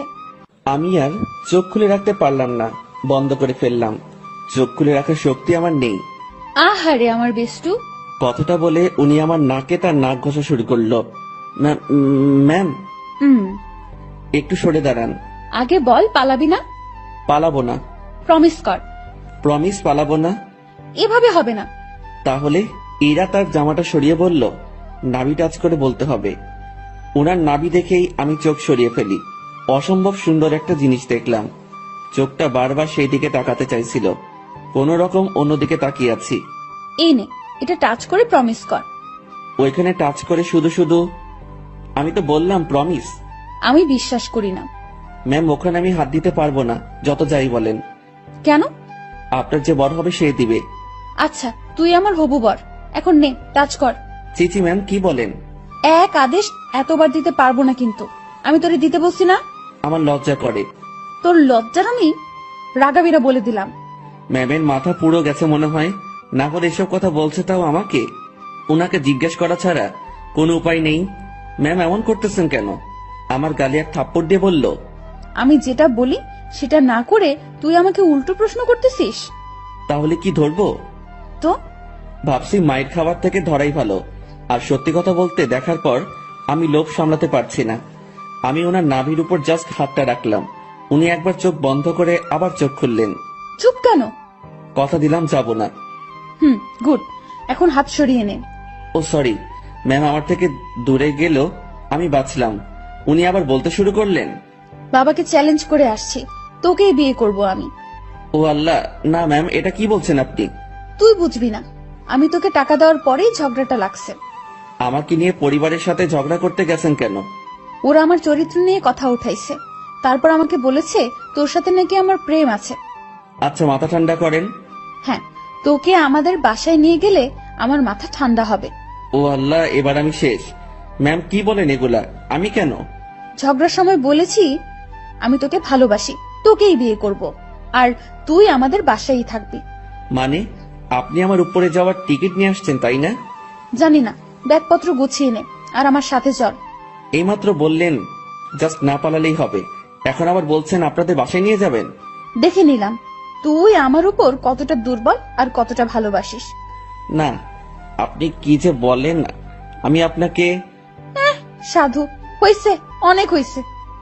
ড্যাব ড্যাব করে আমার দিকে তাকিয়ে থাকিস, আবার আমার নাভির দিকে তাকিয়েছিলি, আমি বুঝি না। ওনার যা কথার স্পিড আমি পেরে উঠছিলাম না। এখন ওনার বায়না আমাকে তাদের বাসায় নিয়ে যাবে। আর যাই হোক, নিজের জানটা অকালে চলে যাক সেটা আমি চাই না। আমি তো যাবনি, সেটাই মনে মনে ঠিক করলাম। এখন ম্যামকে বোঝাতে হবে, ম্যাম আমি যাব না। রুমে ছুরি নেই? কি করবেন? হাত কাটবো আমার। এই না। তোর সাথে কথা নেই, ব্রেকআপ, যা। তুই মানা করার কে? ছুরি কই সেটা বল। না না ম্যাম, যাব আমি। দ্রুত তোর কাপড় গুছিয়ে ব্যাগে ওঠা। ওকে ওকে, উঠাচ্ছি। না, তুই ভাঁজ করে দে, আমি উঠাচ্ছি। আমি কাপড়গুলো ভাঁজ করে দিচ্ছি আর ভাবছি এইরকম জেদ ধরা ভালোবাসার জন্য আমি তার সাথে চলে যাচ্ছি। এটা কি ঠিক হবে? আমি ইরাকে ভয় ভয় বললাম, ম্যাম একটা কথা। বল। দেখেন, এরকম জেদ ধরা ভালোবাসা নিয়ে আপনার সাথে যাচ্ছি, এর কি কোনো গ্যারান্টি আছে? নাকি সময় শেষ হলে, জেদ শেষ হলে তাড়িয়ে দিবেন? ইরা কেমন ঢং করে আমার দিকে তাকালো, মাথায় দুটো হাত রেখে বলল, আমাকে কি আগের দিনের গ্রামের মাতব্বর মনে হয় যে 4-5টা বিয়ে করব? বিয়ে একটাই, আর ভালোবাসা একটাই। আপনি কি আমাকে ভালোবাসেন? না। তো নিয়ে যাচ্ছেন কেন? একসাথে থাকতে থাকতে ভালোবাসাটা হয়ে যাবে। আচ্ছা চলেন। দাঁড়া, কিছু কথা বলে নেই। জি বলেন। আমাদের তো জয়েন্ট ফ্যামিলি, বাসায় প্রায় 50 জনের বেশি মেম্বার আছে। কেউ যদি বলে তুই কি কাজ করিস, কি বলবি তখন? এখন তো বেকার, কি আর বলবো, বেকারই বলতে হবে। না, তুই যে পিয়নের চাকরি করিস সেটা বলবি। চাকরিটা তো নেই। আছে। আপনি বললেই হলো নাকি? স্যার আমাকে মানা করে দিয়েছে। কোম্পানির 60% শেয়ার আমার। মালিক তাহলে কে? জি আপনি। আজ বাসায় আমার সাথে থেকে কাল সকালে দুজন একসাথে অফিসে যাব, ঠিক আছে? জি ম্যাম, ঠিক আছে। জানটা হাতে নিয়ে ওনার সাথে রওনা দিলাম। ম্যাম কখন কি করে বোঝা বড় দায়, তার মাথায় যে কি করে আল্লাহ জানে, আর উনিই জানেন। ওনার বাসার দিকে যতই অগ্রসর হচ্ছি ততই বুকের ধুকপুকুনিটা বাড়ছে। ম্যামের বাবাকে অফিসে দেখেই যে ভয় পেয়েছি, এখন তার সামনে থাকতে হবে, তাও আবার তার মেয়ের হবু জামাই হয়ে। ভাবতেই সারা শরীরে লোমগুলো দাঁড়িয়ে যাচ্ছে। ওনার বাসায় পৌঁছে গেলাম। গাড়ি যেখানে পার্ক করলো সেখানেই আরো অনেকগুলো গাড়ি। বাসাটা দেখে মনে হয় না এত লোক এখানে থাকে। এই, তুই আমার পিছু পিছু থাকবি, ওকে? জি ম্যাম, ওকে। বাসার ভেতরে ঢুকলাম। বসার ঘরে সবাই বসে আছে, কেউ কেউ আড্ডাতে মেতে আছে। আমাদেরকে দেখে সবার কাজ করা বন্ধ হয়ে গেল। আমি মাথা নিচের দিকে দিয়ে আছি, কারো দিকে তাকানোর সাহস নেই। এই ম্যামের জন্য আমি এই পরিস্থিতিতে পড়েছি। আমি ম্যামের কথা কেন শুনতেছি? আমি কি ওনাকে মনের অজান্তে ভালোবেসে ফেলেছি? না, ভাবনা ঢুকলে চলবে না, এখন অ্যাক্টিভ থাকতে হবে। ম্যাম যেটা বলবে সেটাই করতে হবে। ধীরে ধীরে বাসার সবাই চলে আসলো। ওনার বাবা মা তো প্রথম থেকেই এখানে ছিলেন। এই যে আমি আমার বরকে এনেছি, আজ থেকে ও এখানেই থাকবে। কেউ যদি আমাকে বাসা থেকে বের করে দেওয়ার কথা ভাবো তো আমার সম্পত্তি বুঝিয়ে দিয়ে তারপর বের করে দিও। তুই আমার মেয়ে। দেখো, ওর জেদ খুব, তুমি কিছু বলো না, ও ঠিক হয়ে যাবে। আর এই ছেলে তোর আমি। আমার দিকে তাকিয়ে কথা বলছে। আমি তো ভয়ে শেষ। ইরা, মা, তুই ওকে নিয়ে উপরে যা। ম্যাম আমাকে নিয়ে তার রুমে আসলো। অমায়িক সব সাজগোজ, রুমটা এত সুন্দর যে যেদিকে তাকাচ্ছি অবাক হচ্ছি। আমি তো রুম দেখাতে ব্যস্ত। ম্যাম তখন আমাকে বললেন, তুই বিছানায় উঠে থাক, আমি আসছি। ম্যাম কই যান আপনি? নিচে। আমার ভয় করে কেউ এসে আমাকে মেরে ফেলবে। আরে পাগলা, কে মারবে? আপনার ওই পুলিশ চাচা। উনি বাসায় নেই, আর আমি নিচে যাব আর আসবো। আচ্ছা। ইরা চলে যাওয়ার পর রুমটা ভালোভাবে দেখছিলাম। দেখতে দেখতে বিছানায় বসে পড়লাম। বিছানাটাও বেশ নরম, বসার সাথে সাথে কেমন যেন একটা নরম তুলতুলে ভাব। হঠাৎ ইরার মা রুমে প্রবেশ করলেন। আমি তাকে দেখে দাঁড়িয়ে গেলাম। উনি আমার কাছে এসে বললেন, বাবা, নাম কি তোমার? জি শুভ। ও, ইরা হয়তো পাগলামি করে এমনটা করেছে। তোমার বাবা মা, ফ্যামিলি আছে, তারা এসব শুনলে সমস্যা করবে। তুমি বিকেল পর্যন্ত থেকে চলে যেও, একটু পরে ওর রাগ কমে যাবে। আমি কিছু বলার আগেই রুমে ঢুকতে ঢুকতে ইরা বলল, ওর বাবা মা নেই, বিকেল পর্যন্ত রাখার জন্য ওনাকে আমি নিয়ে আসিনি। আর তোমাকে এসব বলতে কে বলেছে? দেখ ইরা, তোর বাবাকে তুই তো চিনিস। বাবাও আমাকে চেনে। বাইরের একটা ছেলে ধরে এনে এভাবে বাসায় ঢুকানো ঠিক হয়নি। লোকে খারাপ বলবে, সমাজ খারাপ বলবে। তো তোমরা সবাই আমাকে ওইসব বলেছিলে কেন, যে ওর সাথে আমার রিলেশন আছে?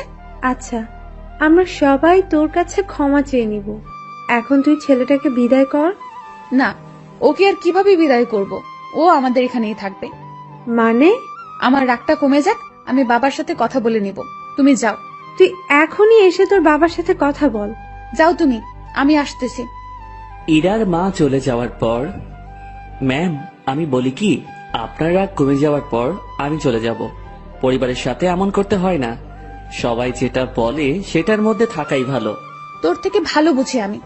জি ঠিক আছে। তুই যে চলে যেতে চাস, তাহলে আমাদের বন্ধুত্বের কি হবে? এরকম বন্ধু পাওয়া অনেক মুশকিল। এখন পেয়েছি, কাছে রাখার চেষ্টা করব। তুই এখান থেকে যাওয়ার কথা মুখে আনবি না। আচ্ছা ম্যাম, আমার সাথে কিছু সময় কথা বলে তার বাবার কাছে যায়। সেখানে তার বাবার সাথে অনেক কথা হয়, আর সেগুলো আমাকে এসে ম্যাম বলা শুরু করলো। শোন, তোর চাকরি কনফার্ম। ড্রাইভিং করতে পারিস? না। ও আচ্ছা, বাবাকে সত্যি কথাটা বলে দিয়েছি। আর রাগের মাথায় তোর সাথে অনেক কিছুই করে ফেলেছি। তুই মন খারাপ করিস না।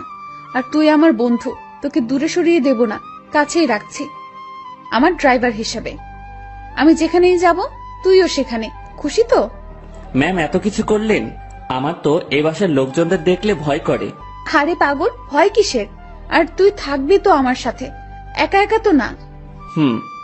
আর তোর থাকার জায়গাও আমার খুব কাছে। মানে? মানে পাশের রুমে। আমার রুম থেকে তোর রুম যেতে বাইরে দিয়ে ঘুরে যেতে হবে না। 2 রুমের মাঝেই একটা দরজা আছে, দেখবি? আয়। ম্যাম আমাকে নতুন রুমটা দেখিয়ে দিল। ম্যামের কোনো বান্ধবী আসলে এই রুমেই থাকতো। বন্ধু হিসেবে এটা আমার জন্য ফিক্সড। সেই যে এসে রুমে ঢুকেছি, বের হওয়ার নামই নেই। কিভাবে বের হব? বাইরে বের হওয়ার কথা মনে হলেই হাত পা ঠান্ডা হয়ে আসে। এই বাসার মানুষকে বড্ড ভয় হয়, তবে আমি জানি না তারা কেমন। বিকেলবেলা ম্যাম আমাকে নিয়ে বের হয়। ম্যাম গাড়ি চালাচ্ছে আর ধীরে ধীরে আমাকে সবকিছু শিখিয়ে দিচ্ছে। মন দিয়ে সব দেখছিলাম আর শুনছিলাম। সন্ধ্যায় আবার বাসায় ফিরলাম। বাসার কাজের লোকটা আমার খাবার রুমে এসেই দিয়ে যাচ্ছে, তার মানে বাকিদের সাথে খেতে হবে না। বাঁচা গেল।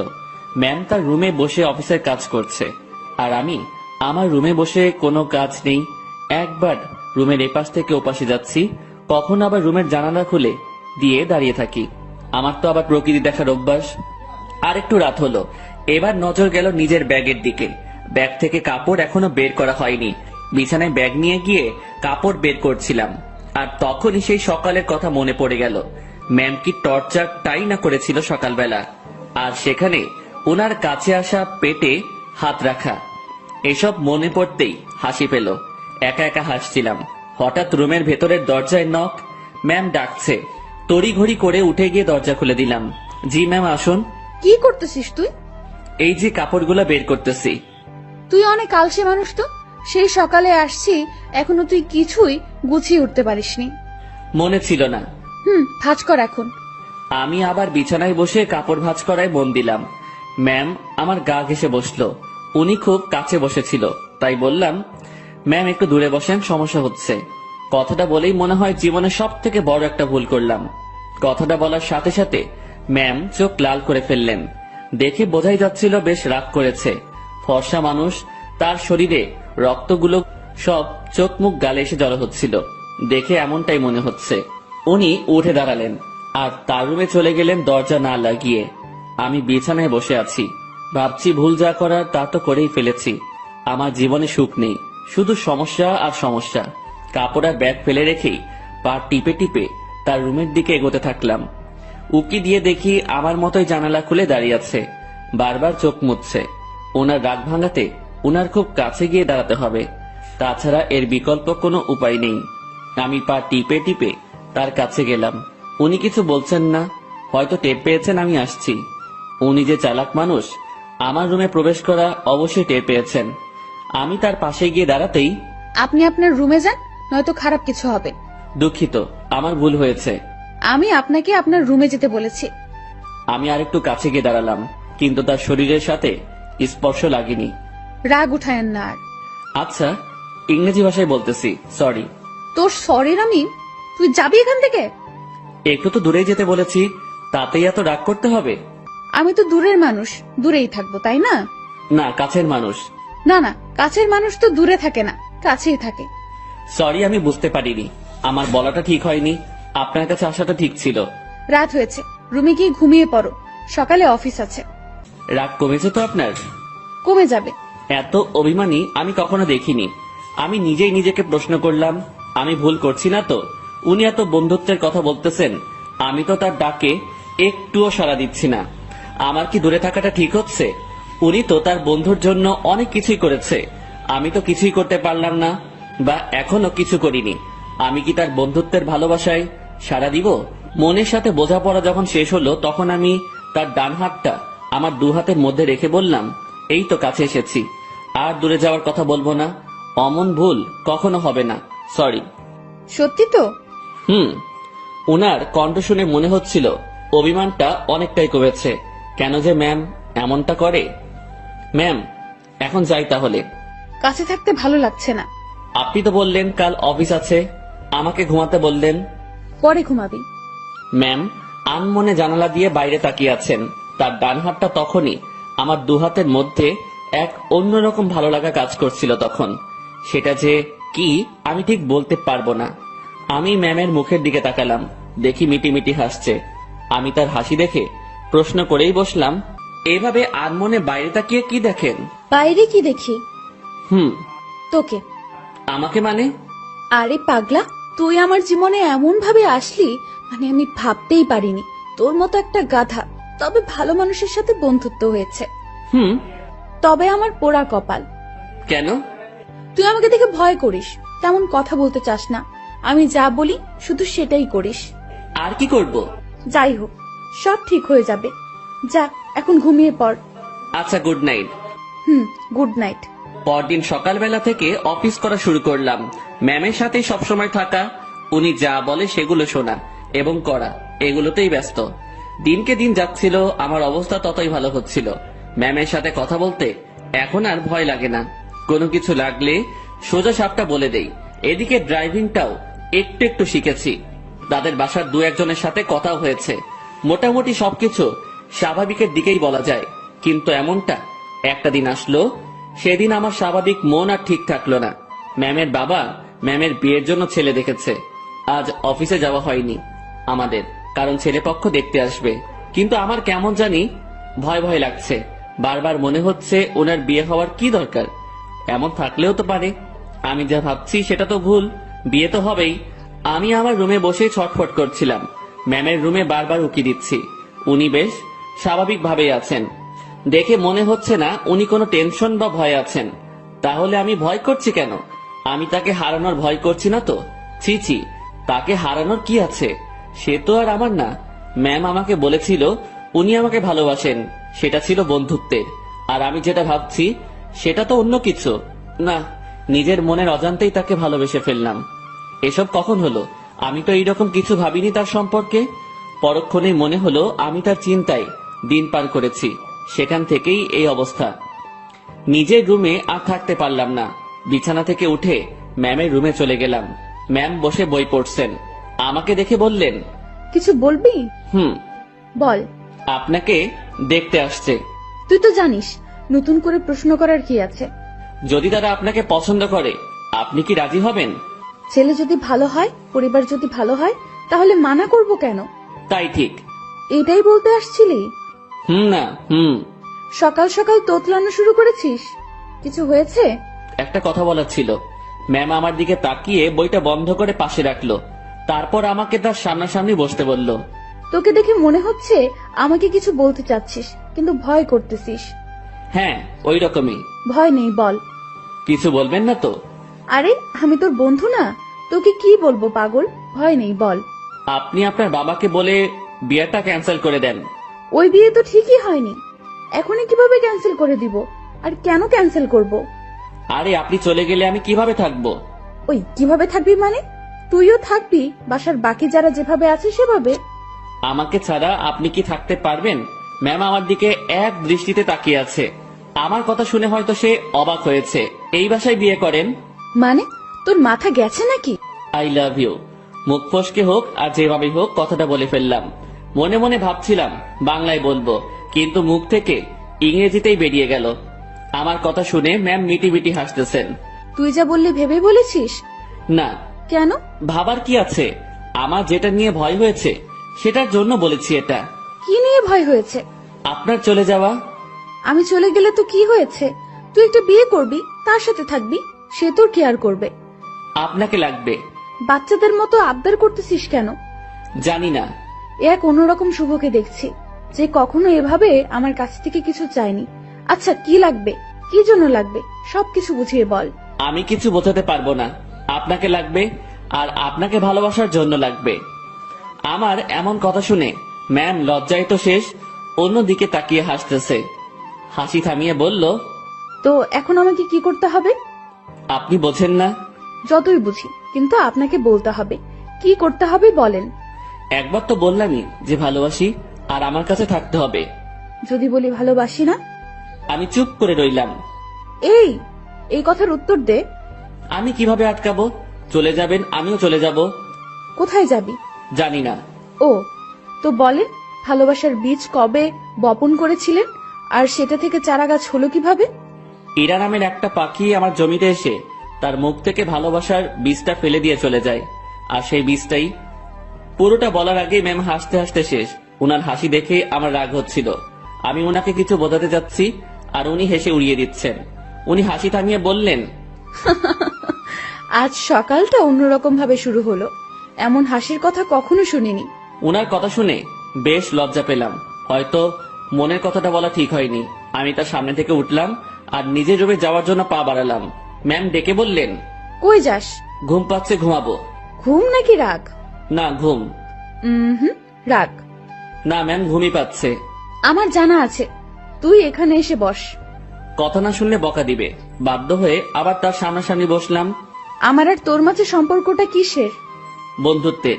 তো আমি কি বন্ধুর কথা শুনে হাসতেও পারবো না? পারবেন। আর হাসলেন তো? কথার মাঝে এমন রাগ সুর ভাসতেছে। না, রাগ করিনি। আচ্ছা ভেবে দেখ তো, তুই যে আমাকে ভালোবাসার কথা বললি, সেটা নিয়ে আমি কি কোনো উপহাস করেছি? তোর কথা শুনে হাসি পাচ্ছিল, তাই একটু হাসলাম। আর আমাকে যেটা বললি সেটার উত্তর না নিয়ে কই যাস? হ্যাঁ, আমি ভুলে বলে ফেলেছি, সরি। লাথি খাবি কুত্তা। ভালোবাসি বল। আপনি হাসবেন তাই বলবো না। আমার ভালোবাসার দাম আছে। ওরে বাবা, একটু হাসছি তাই কত রাগ। তো শুনি, আপনার ভালোবাসার দাম কত? সেটা আপনার না জানলেও হবে। আপনি বই পড়েন। আমি গেলাম। আমি চলে যাচ্ছিলাম, উনি আমার হাত ধরে ফেললেন। কেমন কান্না কান্না কণ্ঠে বললেন, ওই পাগল, আমি তোমার ভালোবাসা নিয়ে উপহাস করিনি তো। আপনি যে হাসলেন। না পাগল। ইরা আমাকে জড়িয়ে ধরে কান্না শুরু করলো, আর অভিমানী কণ্ঠে বলল, প্রত্যেকটা গল্পে আমি তোমাকে প্রপোজ করি, তুমি কি করো? তুমি চুপ থাকো, তোমার জন্য ওয়েট করতে হয় আমার। এই গল্পেও তুমি অনেকটা লেট করেছো। আমার কি অপেক্ষা করে থাকতে কষ্ট হয় না? তুমি আমার জন্য কিছুই করো না, আর করতেও হবে না। শুধু ভালোবাসলেই চলবে। আর হ্যাঁ, রাগ দেখাও কেন আমাকে? রাগ শুধু তোমারই আছে, আমার নেই। আর কখনো যদি তোমার কথায় রাগের সুর পাই, তো তখনই ব্রেকআপ। উনি যা বললেন তাতে মুখের কথা কেড়ে নেওয়ার মতো। আচ্ছা, আমি বাবাকে তোর কথা একবার সিরিয়াসলি বলবো। না। কেন? উনি যদি মানা করে, আর আপনাকে যদি সরিয়ে বা আমাকে যদি। বন্ধুত্বের উপর বিশ্বাস রাখ। ইরা আমাকে ছেড়ে দিল, সেও বেশ চিন্তিত, সাথে আমিও। আমি ওই পরিস্থিতির সময় শুধু তার কথাই ভাবছিলাম, অন্য কোনো কিছুই মাথায় আসছিল না। দুপুরে ইরাকে দেখতে আসলো, দেখে চলে গেল। হয়তো তারা পছন্দ করেছে। পছন্দ না করে উপায় নেই। রুমে বসে হতাশ হওয়া ছাড়া আমার কোনো উপায় ছিল না। ইরা সেই যে বেরিয়ে গেছে, আর রুমে আসার নাম নেই। আমিও বাইরে যাওয়ার সাহস পাচ্ছি না। দুপুরে শুধু বাড়ির কাজের মেয়েটা খাবার দিয়ে চলে যায়। আমার এমন অবস্থা মনে হচ্ছে কোনো কারাগারে আছি। বাইরে বেরোনোর কোনো পথ নেই। সন্ধ্যায় ইরা রুমে আসলো। উনি আসতে না আসতেই আমিও তার রুমে গেলাম। আর গিয়ে যা শুনলাম সেটা আমি কখনোই ভাবিনি। উনি বলতে শুরু করলেন, বাবার ছোটবেলার বন্ধুর সাথে আমার বিয়ে ঠিক করেছে। ওনারা আমাকে দেখে পছন্দ করেছে, আজ ওনাদের যে হাসি মুখ দেখলাম সেটা আমি ভাঙতে পারবো না। কথাটা শুনে বুকের ভেতরটা কেমন যেন আটকে গেল। মনে হলো বুকে পাথরের ভর করছে। শুনেছি বুক ভার হলে চোখে পানি চলে আসে। আমি কোন রকম চোখের পানি সামলিয়ে বললাম, সমস্যা নেই, আপনি যেটা করেন। তুই আমার উপর রাগ করলি তাই না? আরে না, আপনার সিদ্ধান্তে আমি খুব খুশি। পরিবারের কথা চিন্তা করে সব করতে হয়। তোমার কথায় কান্নার আওয়াজ পাচ্ছি। আরে না, কি যে বলেন, কান্না করব কেন? আমি রাজি হওয়াতে আমার বাবা যে খুশি হয়েছে সেটা আমি তার চোখ মুখ দেখেই বুঝেছি। আচ্ছা আপনি করেন, আপনি রেস্ট নেন, আমি আমার রুমে যাই। ইরা কিছু বলল না, চুপ করে বসে থাকলো। হয়তো আমার কথাও সে ভাবছে। আমি রুমে এসে আর কি করব? ছেলেদের তো আওয়াজ করে কান্না করতে নেই, লোকে খারাপ বলবে। রুমের মধ্যে কিছুক্ষণ থাকলাম, ভালো লাগলো না। বাসার ছাদের দিকে রওনা দিলাম। আমি কখনো যাইনি এ বাসার ছাদে, এই প্রথম যাচ্ছি। ছাদে পৌঁছে এক করে চুপটি করে দাঁড়িয়ে আছি। ভাবছি ম্যামের কাছ থেকে বিদায় নিয়ে চলে যাব, কারণ এ কষ্ট সহ্য করার মতো না, আমি সহ্য করতে পারছি না। হঠাৎ ছাদে কারো উপস্থিতি টের পেলাম। একটা লোক আমার দিকে এগিয়ে আসছে। কাছে আসতেই তার ফেস দেখে বুঝলাম এটা ইরার কাকা। এই শীতে এত রাতে ছাদে কি করিস? না মানে এমনি বাতাস খেতে আসছিলাম একটু। কি এই শীতে বাতাস? রুমে বসে ভালো লাগছিল না, তাই আর কি। বেশ চালাক তুই। ভাবছি কি চালাকি করলাম। আমার কথা সোজা উত্তর দিবি। জি স্যার। ইরাকে ভালোবাসিস? কি বলবো বা কি বলা উচিত? সত্যিটা কি বলবো? আবার আমার কোনো বিপদ আসবে না তো? সত্যিটাই বলবো, যা হবার হবে। ভালোবাসি। এই জন্যই তোকে চালাক বলছি। তো কতদিন হলো তোদের রিলেশনের? কয়েক ঘন্টা। মানে? আজ সকালে উনাকে ভালোবাসার কথা বলেছি। তো সে কি বলছে? প্রথমে হ্যাঁ বলেছিল, তারপর? ছেলেপক্ষ দেখে যাওয়ার পর আমাকে মানা করে দেয়। কেন? উনি এই বিয়েতে রাজি হওয়ায় আপনারা বাসার সবাই খুশি হয়েছেন অনেক। আপনাদের হাসি মুখ দেখে এসে উনি আমাকে মানা করে। বাহ, তুই তো বেশ সাহস নিয়ে আমার সাথে কথা বলছিস। ভয় করছে না তোর? আপনি তো সত্যিটা বলতে বললেন। তো তুই এখন কি করবি? চলে যেতে হবে এখান থেকে। রাতেই? না, সকালে ওনার দেখা করে চলে যাব। বাহ, তো দেবদাস হয়ে কোথায় ঘুরে বেড়াবি? আমি চুপ হয়ে গেলাম। উনি মজা নিচ্ছেন বোঝাই যাচ্ছিল। চুপ হয়ে গেলি কেন বল? জি স্যার, কিছু না, আমি আসলে ভুল করেছি, মাফ করে দিন। আমি কাল সকালে চলে যাব। যা রুমে যা। জি। এই শোন। বলেন। স্মোক করিস? জি না। বাসা কোথায় তোর? রাজশাহী। সমস্যা? জি স্যার, বুঝলাম না। কিছু না, সকাল সকাল চলে যাস। নেক্সট টাইম আমার সামনে পড়লে সমস্যা হবে তোর। আমার সামনে যেন না দেখি। জি স্যার, আর দেখবেন না আমাকে। রুমে আসলাম, তার সাথে কথা বলতে ভয় তো করছিলই না, মনে হচ্ছিল আরো কিছু সময় কথা বলি। তারপর ভাবলাম আমার সাথে তার যে কথাটা হয়েছে এটা ম্যামকে জানানো দরকার। চলে গেলাম তার কাছে, যেসব কথা হয়েছে সব বলে আবার নিজের রুমে আসলাম। কিছু সময় পর মনে হলো আসল কথাটা, মানে আমি যে কাল চলে যাব এটা বলাই হয়নি। আবার ঢুকলাম তার রুমে, আর ঢুকতেই চোখ কোনো কিছুতে আটকে গেল। উনি ড্রেস চেঞ্জ করছিলেন। যা দেখার আমার চোখ দেখে ফেলেছে, আমার কোনো দোষ নেই। আমি নিজেই অন্যদিকে ঘুরে রুমে চলে আসবো, তখনই উনি বললেন, এই দাঁড়া। ম্যাম আমি কিছু দেখিনি। কিছু দেখা না দেখার কথা আমি বলিনি। কি বলতে আসছিলি সেটা বল। আমি কাল সকালে চলে যাচ্ছি। আরে অন্যদিকে ঘুরে আছিস কেন? আমার শরীরে পোশাক আছে, এখন এইদিকে তাকা। ঘুরে তার দিকে তাকালাম, এখন সব ঠিকঠাক আছে। কি যেন বলতেছিলি? এত জায়গা থাকতে রুমে ড্রেস চেঞ্জ করতে হবে কেন? এইটা বলতে আসছিলি? না। তুই বলবি নাকি মায়ের শুরু করব? বলছি আমি কাল সকালে চলে যাচ্ছি। কোথায়? আমার গ্রামের বাড়ি। কেন? আমি এখানে থাকতে পারছি না, দম বন্ধ হয়ে আসছে। এতদিন তো দম বন্ধ হয়নি, আজ হচ্ছে কেন? দেখেন, ভালোবাসার মানুষটি চোখের সামনে থেকে এভাবে হারিয়ে যাবে, আমি এটা দেখতে পারবো না। তুই যদি যাস ব্রেকআপ করে তারপর চলে যাবি। ঠিক আছে, ব্রেকআপ। যা বলার বলে এসে কম্বল মুড়ি দিয়ে শুয়ে পড়লাম। ওনার কথা ভাবতে ভাবতে চোখের পাতাটা বন্ধ হয়ে গেল। রাত তখন কত হয়েছে আমি জানি না। আমার কম্বলের নিচে কাউকে অনুভব করলাম। কেউ একজন এখানে এসে শুয়ে আছে। নিজের ঘুম ভাঙাতে চোখ খুললাম। কম্বলটা মাথার উপর থেকে সরিয়ে দেখি ইরা আমার পাশে শুয়ে আছে। আমি উঠে বসাতে ফেলফেল করে আমার দিকে তাকিয়ে আছে। উনাকে দেখে অবাক হয়ে যাই আমি। কয়েকদিন পরে যার বিয়ে, সে আমার রুমে আমার সাথে একই বিছানায় এসে শুয়ে আছে।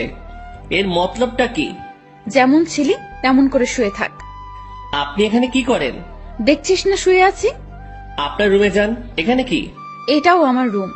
এভাবে এত কাছে আসা ঠিক না। কোনটা ঠিক তোকে বলতে বলছি আমি? যেমনটা ঘুমিয়েছিলি তেমনটাই ঘুমিয়ে থাক। শোনেন, আপনি আমাকে কিছু বলতে দিল না। উনি উঠে আমার মুখ চেপে ধরলো, তারপর শুয়ে দিয়ে উনি আমার পেটের উপর বসে কম্বলটা আমার মাথার পেছনে গুজে দিল। তারপর তার ফোনের লাইট অন করে সাইডে রাখলো। ম্যাম তার পা দুটো ভাঁজ করে ভালোভাবে আমার পেটের উপর বসলো, তারপর তার হাত দুটো গালে রাখলো। বাইরে থেকে এই অবস্থা দেখে মনে হবে একটা ত্রিভুজের মতো, ভেতরে আলো থাকায় ছোট্ট একটা 3 কোণা ঘরের মতোই লাগছিল। তারপর তোর সাহস কি করে হয় আমার সাথে ব্রেকআপ করার? আমি চুপ। শুভ, উত্তর দে, না হলে তোর খবর আছে। আপনার যাতে ভালো হয় সেই জন্যই করেছি। তুই ব্রেকআপ করার কে? করলে আমি করব। আমি করতে পারি না। তুই কেন করবি? ভালো তো আমি বাসি, ব্রেকআপ আমি করব।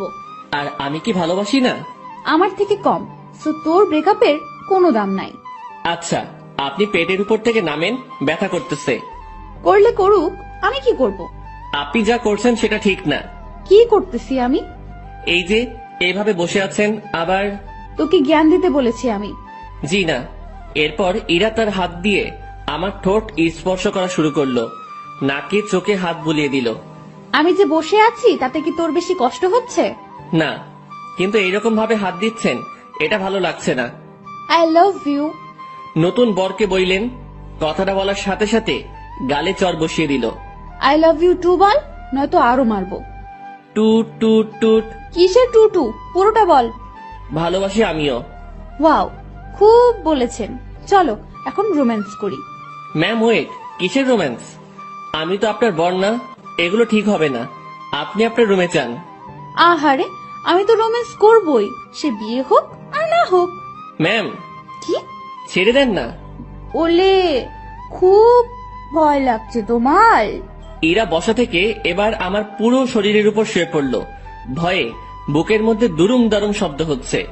ইরা এবার আমার বুকের উপর হাত রেখে তাতে তার থুতনি রাখলো আর বোকা বোকা গলায় বলল, ভয় নেই, এই যে তোমার কাঁধ থেকে মাথা পর্যন্ত আজ আমি এইটুকুতে আমি যা ইচ্ছা করব। ওনাকে আর থামাতে পারলাম না। ভেতরে ফোনের লাইট নিভিয়ে দিয়ে আমার ঘাড়ে আর গলায় তার ঠোঁটের স্পর্শ দেওয়া শুরু করলো। তার খোলা চুলগুলো আমার দিকে হেলেছিল, আর উনি তো তার কাজ করে যাচ্ছেন। কিছু সময় পর, আমি তোমার বুকে এখন ঘুমাবো, সকালে আমাকে ডেকে দিও। আমি কিছু করতে পারি না। তুমি আবার করবা? তুমি মানে, সরি, আপনি যেগুলো করলেন। ওই না, তুমি কেন করবা? তুমি কিচ্ছু করতে পারবে না। রাগ। আরে না, কি বলেন? রাগ করবো কেন? সরি। ইরা ফোনের লাইট আবার অন করলো। উনি ওনার গলা থেকে ওনাটা সরিয়ে দিতে নিচ্ছিল, আমি থামিয়ে দিলাম। কি করছেন? তুমি না বললে কি যেন করবা? আপনার ওই গলাটুকুই লাগবে। হ্যাঁ, এই আমাকে কিছু করতে দিল না, আর এখন উনি বায়না ধরে বসে আছেন। লোভ তো আপনি ধরিয়েছেন। এই, আমার দোষ দিবা না একদম। লোভ সামলাতে পারো না তুমি? এই যে গলাটুকুই শুধু, এর নিচে আসলে মায়ের ওকে। আচ্ছা। কি মানুষ রে বাবা, নাও করে না। আমি উঠে বসে ওনার গলায় আমার ঠোঁটের স্পর্শ দিতে লাগলাম। ইরার মতো আমি বেশি সময় নিলাম না। একটু পরে বললাম, রুমে গিয়ে ঘুমিয়ে পড়ো। এটা আমার রুম। এখানেই থাকবে? হ্যাঁ। দুজন একে অপরের দিকে তাকিয়ে আছি। তাকিয়ে থাকতে থাকতে দুজনই কান্না করে দেই। ইরা আমাকে বলল, এই তুমি কান্না করতেছো কেন? এভাবে কখনো তো পাবো না। ধুর, পাগলকে বলে পাবে না। তুমি তো চলেই যাবে। আমি থাকার চেষ্টা করব। আর তুমি কান্না করতেছো কেন? বলা যাবে না। বলো না। পাগলটাকে অনেক ভালোবেসে ফেলেছি। ইরার আমার কপালের সাথে তার কপাল ঠেকালো। ওর চোখের পানি আমার মুখের উপর পড়ছে। অনেক কান্না হয়েছে, থামো। এখানে থাকবো, না করো না প্লিজ। আচ্ছা থাকো। তোমার বুকের উপর ঘুমাবো। রাগ করবে না তো? না। ইরা আমার গালের সাথে গাল লাগিয়ে শুয়ে পড়লো। দুজন ভোরে উঠবো, উঠে হাঁটতে বের হব। তোমার কাকা আমাকে চলে যেতে বলেছে সকালে। ওনার সাথেই বের হব। কি? তোমাকে কিছু ভাবতে হবে না। উনি আমাকে দেখলে গুলি করবে। আমি যদি বলি জামাই বলে ডাকবে। মানে? তুমি যে বললা ওনার সাথে কথা বলছো, উনি আবার আমাকে কল করেছিল। আমি সব সত্যিই বলেছি, তারপর উনি কি বললো জানো? কি বললো? আমাদের বিয়ের দায়িত্ব উনি নিয়েছেন, সব উনি সামলাবেন। উনি তোমাকে অনেক পছন্দ করেছেন। কি জন্য? সেটা আমি কিভাবে বলবো? সত্যি কথা বলেছো, তাই মনে হয় ভালো লেগেছে তার।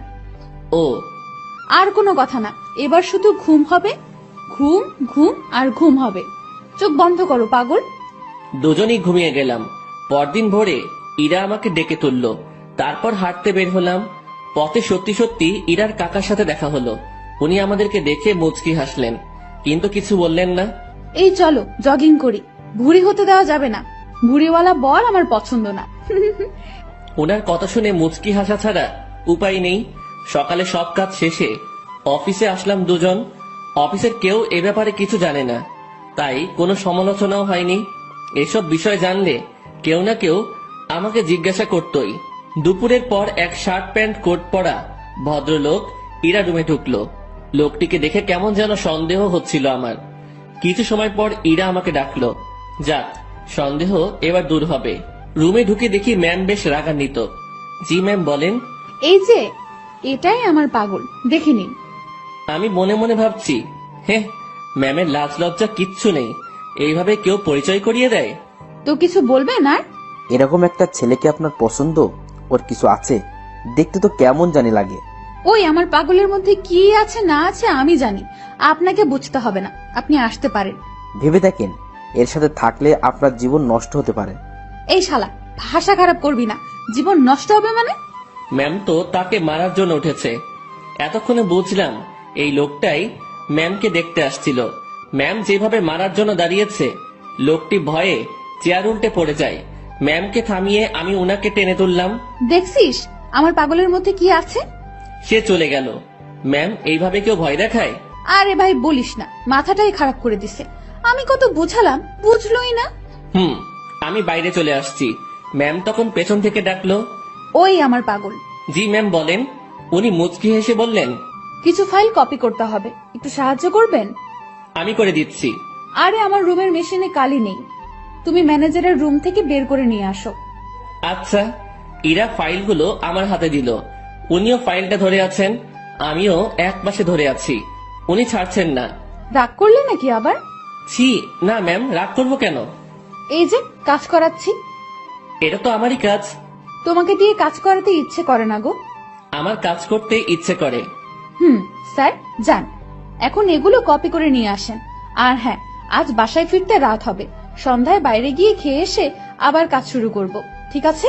আচ্ছা ঠিক আছে, সন্ধ্যায় দুজন বাইরে গিয়ে খেয়ে আসি, তারপর আবার কাজ শুরু। বিকেল থেকেই আমি ম্যামের রুমে বসে ওনার কাজ দেখছি মনোযোগ দিয়ে। মাঝে মাঝে কথা হচ্ছে। কাজ শেষের দিকে ম্যাম তখন বলল, আজ কি করব জানো? কি করবেন? এই যে তুমি করে বলো। কি করবা? এক জগ চা বানিয়ে দুজন রাত 10টার পর ছাদে যাব। কেন? গল্প করব। এই ঠান্ডায় ছাদে? রুমেই তো ভালো। আরে না, ছাদে আগুনের ব্যবস্থা করব। তুমি আমি পাশাপাশি বসে চা পান করব আর গল্প করব। আর স্যার, মানে আপনার বাবা যদি দেখে? ও পাগল রে পাগল, কাকা তো বাবাকে সব বলে দিয়েছে। বাবা আবার তার বন্ধুকে মানা করে দিয়েছে। আর সেই জন্যই ছেলেটি আমার কাছে আসছে রিকোয়েস্ট করার জন্য, যাতে আমি মানা না করি। তারপর তোমার কথা বললাম, তোমাকে দেখালাম। ও, এই ব্যাপার? জি, এখন বাসায় সব চলবে। সব চলবে মানে? বাসায় চলো, বাসায় গিয়েই বুঝাবনি। ঠিক আছে পাগল? কাজ শেষে আমরা বাসায় আসলাম। প্রতিদিনের মতো আজ আমাকে আর একা খেতে হলো না, সবার সাথে বসে খাচ্ছি। বেশ ভয় নিয়েই টেবিলে বসে আছি। ধীরে ধীরে সবার সাথে পরিচিতি হলাম। খাওয়া শেষে ইরার বাবা আমাকে ডেকে বাইরে নিয়ে গেলেন। দেখো, বাসার সবাই তোমাকে মেনে নিচ্ছে, শুধু আমি বাদে। এর পেছনে কারণও আছে। তুমি সামান্য একটা মানুষ, কত বড় ফ্যামিলির দিকে হাত বাড়িয়েছো সেটা খেয়াল করেছো? ধরো কাল তোমাদের বিয়ে দিয়ে দিলাম, তারপর আমার মেয়েকে নিয়ে উঠাবে কোথায়? স্যার, বেয়াদবি মনে না নিলে একটা কথা বলি। বলো। আপনার মেয়ে বলেছে ও কাজ করে খাওয়াবে কিছুদিন। এর মাঝে আমিও কিছু একটা করে ফেলতে পারবো ওর সাহায্যে। আমরা এমনটাই ভেবেছি। ও, বউয়ের হাতের কামাই খাবে? না, বন্ধুর হাতের কামাই খাবো। মুখের উপর কথা বলছো। আমি তো বলেই নিলাম, কিছু মনে করবেন না। ওকে, 2 দিন পর তোমাদের বিয়ে। সমাজের নিয়ম অনুযায়ী আমার মেয়েকে নিয়ে বাসা থেকে বেরিয়ে যাবে। কোথায় যাবে সেটা আমি জানি না, ওকে? জি স্যার। কথাটা ইরাকেও জানিয়ে দিও। জি। ইরার বাবা আমাদের উপর বেশ রেগে আছেন। রাগাটাই স্বাভাবিক, যা কাজ করেছি। বাইরে দেরি না করে ইরার কাছে গেলাম, গিয়ে কথাগুলো বললাম। এত তাড়াতাড়ি বিয়ে? ভাবলাম মাসখানেক একটু প্রেম টেম করবো, এখানে ওখানে ঘুরতে যাব, সেগুলো মনে হয় আর হবেই না। বিয়ের জন্য প্রস্তুতি নিতে হবে। হ্যাঁ, আগে তো বাসা ঠিক করতে হবে। তুই বেটা এত টেনশন নিতেছিস কেন? তুই বাবাকে বলেছিস বন্ধুকে বিয়ে করতেছিস, তাই না? হুম। তো তোর বন্ধু থাকতে এত টেনশন কেন? শোন, আমি একটা ফ্ল্যাট কালকের মধ্যে কিনে নেব। আর হ্যাঁ, সংসার করতে অনেক কিছু প্রয়োজন, সেগুলোও কিনতে হবে। হুম। বিয়ের পর সংসারে তুমি আমি 50-50 খরচ দিব। আমি এত টাকা কই পাবো? ও হ্যাঁ, তাও তো একটা কথা। আচ্ছা শোন, উপায় একটা বের করেছি। আমি দিব 80%, আর তুই 20%, আর ভালোবাসা দিবি তুই 99%, আর আমি 1%। কি? না, আপনি আমাকে ভালোবাসবেন না। যদি সংসারে 50-50 খরচ দিতে পারেন, ভালোবাসাটাও তেমনই ভাগ হবে। এটা কোনো কথা? তো নিজেদের মধ্যে রাজনীতি করাটা কি ঠিক? দেখ, আন্দোলন করতে থাক, কাজ হয় কিনা। মনটা একটু নরম করেন। আপনি যদি আমাকে 100% ভালোবাসা দেন, তো ভালোবাসার পিপাসায় আমি তো মারা যাব। ওই মুখে ওসব মারা যাওয়ার কথা আনবি না। জি ম্যাম। যা, রুমে গিয়ে ফ্রেশ হয়ে নে। আচ্ছা। ফ্রেশ হয়ে দরজা লাগিয়ে দিলাম, কারণ দরজা খোলা থাকলে আজ আর ঘুমাতে দিবে না। ঘুম প্রায় চলেই আসছে, সেই সময় ডাকাডাকি শুরু করলো। মুখে বিরক্তি নিয়ে দরজা খুললাম। ওই এখনই ঘুমাচ্ছিস কেন? চা রেডি, চল ছাদে যাব। ওকে চলেন। ঘুমের 12টা বেজে গেল। দুজনে গিয়ে ছাদের মাঝখানে কিছু কাঠখড়ি দিয়ে আগুন জ্বালিয়ে নিলাম। ওনার সব কথাই শুনতে হচ্ছে। এদিকে আমার নাজেহাল অবস্থা। নিচে থেকে উপরে এতগুলো কাঠখড়ি আনা, তাও আবার চোখে ঘুম নিয়ে প্রচন্ড রকমের বিরক্ত লাগছিল। আমি আর ইরা আগুনের খুব কাছাকাছি বসলাম। সে আমার শরীর ঘেঁষে বসলো। সে জগ থেকে একটা কাপে চা ঢাললো, তারপর কাপটা আমার হাতে দিয়ে বলল, আগে তুমি খাও, এই পুরোটা না, কিন্তু জাস্ট এক চুমুক, তারপর আমি, তারপর আবার তুমি খাবে। ইরা কথাটা বলে আমার হাতের মধ্যে দিয়ে হাত দিয়ে জড়িয়ে নিল। আমি এক চুমুক খেলাম, আর তারপর উনার মুখে ধরলাম। আমি যে জায়গাটায় ঠোঁট লাগিয়েছিলাম, ঠিক সেখানে সে ঠোঁট লাগিয়ে চা খেলো। খাওয়া শেষে ইরা আমার কাঁধে মাথা রাখলো। ওই একটা গল্প বলো। রুমে গিয়ে বলবো নি? জি না শুভ সাহেব, এখানে বলেন। কি বলবো মাথায় আসছে না। আনরোম্যান্টিক একটা বর। তোমার কিছু বলতে হবে না, আমিই বলছি, শোনো। গান বলবো, ভালোভাবে শুনবা। বলো।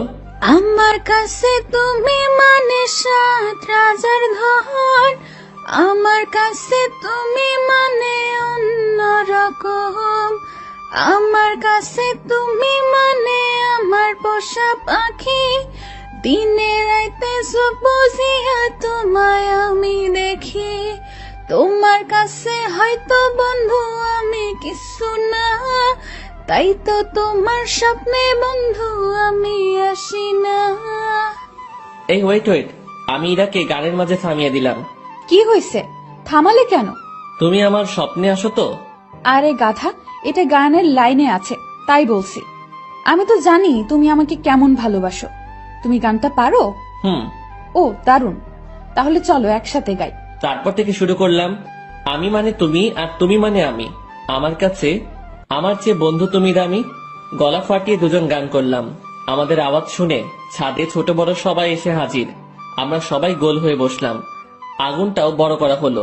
তারপর সবাই মিলে আবার গান ধরলাম। রাতটা যে এমন হবে কখনো কল্পনাও করিনি। বাসার সবাই এসেছে, শুধু ইরার বাবা বাদে। আড্ডা শেষে রুমে আসলাম। ইরা তার রুমে গিয়ে ঘুমিয়েছে, আমি আমার রুমে শুয়ে পড়লাম। পরদিন সকালবেলা অফিসে গেলাম দুজন। আগের দিনের মতো ডিউটি করে রাতে বাসায় ফিরলাম। এখন আমি একা রুমে থাকি না, বাসার সবার সাথে আড্ডা দেই, কথা বলি। দিন দিন আনন্দগুলো বাড়ছিল। কথায় আছে, আনন্দ সুখ বেশি সময়ের জন্য নয়। সত্যি তাই। ইরার বাবা এসে আমাকে জানিয়ে দিয়ে গেলেন কাল আমাদের বিয়ে, আর কালকে আমাদের বাসা ছাড়তে হবে। আমি আর ইরা বসে বসে ভাবছি কি করা যায়। দোস্ত শোন, এভাবে লাভ নেই, ব্যাগ গুছিয়ে ফেল। তাহলে আমরা কাল চলে যাচ্ছি? হ, যাচ্ছি।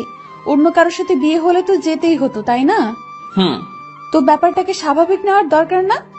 হ্যাঁ, ঠিক বলেছেন। এখানে আমার সম্পত্তির দাবি নিয়ে থাকতে পারতাম, বাট ঠিক হবে না। ওসব ব্যাপার নিয়ে কথা না বলাই ভালো। ওনাদের ভালোবাসা নিয়েই আমরা বাসা থেকে চলে যাব, ওটাই আমাদের সম্পত্তি। হুম, তো যা, তোর ব্যাগ গুছিয়ে নে। রাতে ব্যাগপত্র গুছিয়ে নিলাম। সকালবেলা আমাদের বিয়ে হলো। আমার পক্ষ থেকে ইরার কাকা মুরব্বি হলেন। বিয়ের সব কাজ শেষে খাওয়া দাওয়া শেষ, এবার আমাদের যাওয়ার পালা। আমরা রাতে প্ল্যান করেছি বিয়ে করি আর যাই করি অফিস মিস দেওয়া যাবে না। এখান থেকে অফিসে যাব, তারপর কারো মাধ্যমে আমরা একটা বাসা ভাড়া নিব। রাতে আমাদের বাসা হবে। ইরা সবার কাছ থেকে হাসি মুখে বিদায় নিচ্ছে। ওকে দেখে মনে হচ্ছে না একটু আগে ওর বিয়ে হয়েছে, আর পরিবার ছেড়ে আমার সাথে চলে যাচ্ছে। আমরা বাড়ির মেইন দরজা পার হতে না হতেই ইরার বাবা আমাদের আটকিয়ে দিল। কোথায় যাচ্ছ তুমি? কোথায় আবার বিয়ে হয়েছে? এখন কি আর একটা বাড়ি আছে আমার? আমার ঠিকানা তো এখন শ্বশুর বাড়ি, সেখানেই যাচ্ছি। এই বাড়িটাই তো তোমার। যতই আমার হোক, আমি তো এখানে থাকবো না। তুমি আমার উপর রেগে আছো? না, রাখবো কেন? তো চলে যাচ্ছ কেন আমাদের ছাড়া? তুমি তো যেতে বলেছ। কোথাও যেতে হবে না, আমি শুধু তোমাদের ভালোবাসাটা পরীক্ষা করে দেখলাম। কথাটা বলা মাত্রই ইরা তার বাবাকে জড়িয়ে ধরে কান্না করলো। পরে আমরা দুজন জানতে পারলাম এটা তাদের একটা প্ল্যান ছিল। কান্নাকাটি শেষে আমরা আমাদের রুমে ফিরে আসলাম। তখনই অফিসে যেতে চাইছিলাম, সবাই ধরে আমাদেরকে উপরে পাঠিয়ে দিয়েছে। যাক, এখন থেকে আমি দুষ্টামি করতে পারবো। এবার ওনাকে একটু দেখিয়ে দেই আমি কি পারি। ইরা শাড়ি পরেছিল। আমি তার কাছে গিয়ে জড়িয়ে ধরে এক হাত তার পেটে রাখলাম। ওই, কি করিস তুই? কি করি মানে, বুঝছো না? তুই ছাড়। না, ছাড়বো না। আরে ভাই, এগুলো এখনই না, দেরি আছে। আমার কিছু কথা আছে। কোনগুলো? এখনই না। তুই যা করছিস। আমি তো কিছুই করছি না, বা করতে চাইছি না। তাহলে এখানে হাত দিয়েছিস কেন? এমনি। এমনি, তাই না? হুম। ইরাকে ছেড়ে দিলাম। ও বলতে শুরু করলো, স্যার, আমাদের বিয়ে হলো, এই শুকরিয়া আদায়ের জন্য দুইজন নফল নামাজ পড়ব। আচ্ছা। মন খারাপ হয়েছে? কই না। দেখতে পাচ্ছি। মনে মনে আমার সাথে ব্রেকআপ করলা নাকি? না, কি বলো? বুঝি বুঝি, আমি সবই বুঝি। ইরা আবার আমার কাছে আসলো। চোখ বন্ধ করো। আমি চোখ বন্ধ করলাম। যেখানে হাতটা দিয়েছিলে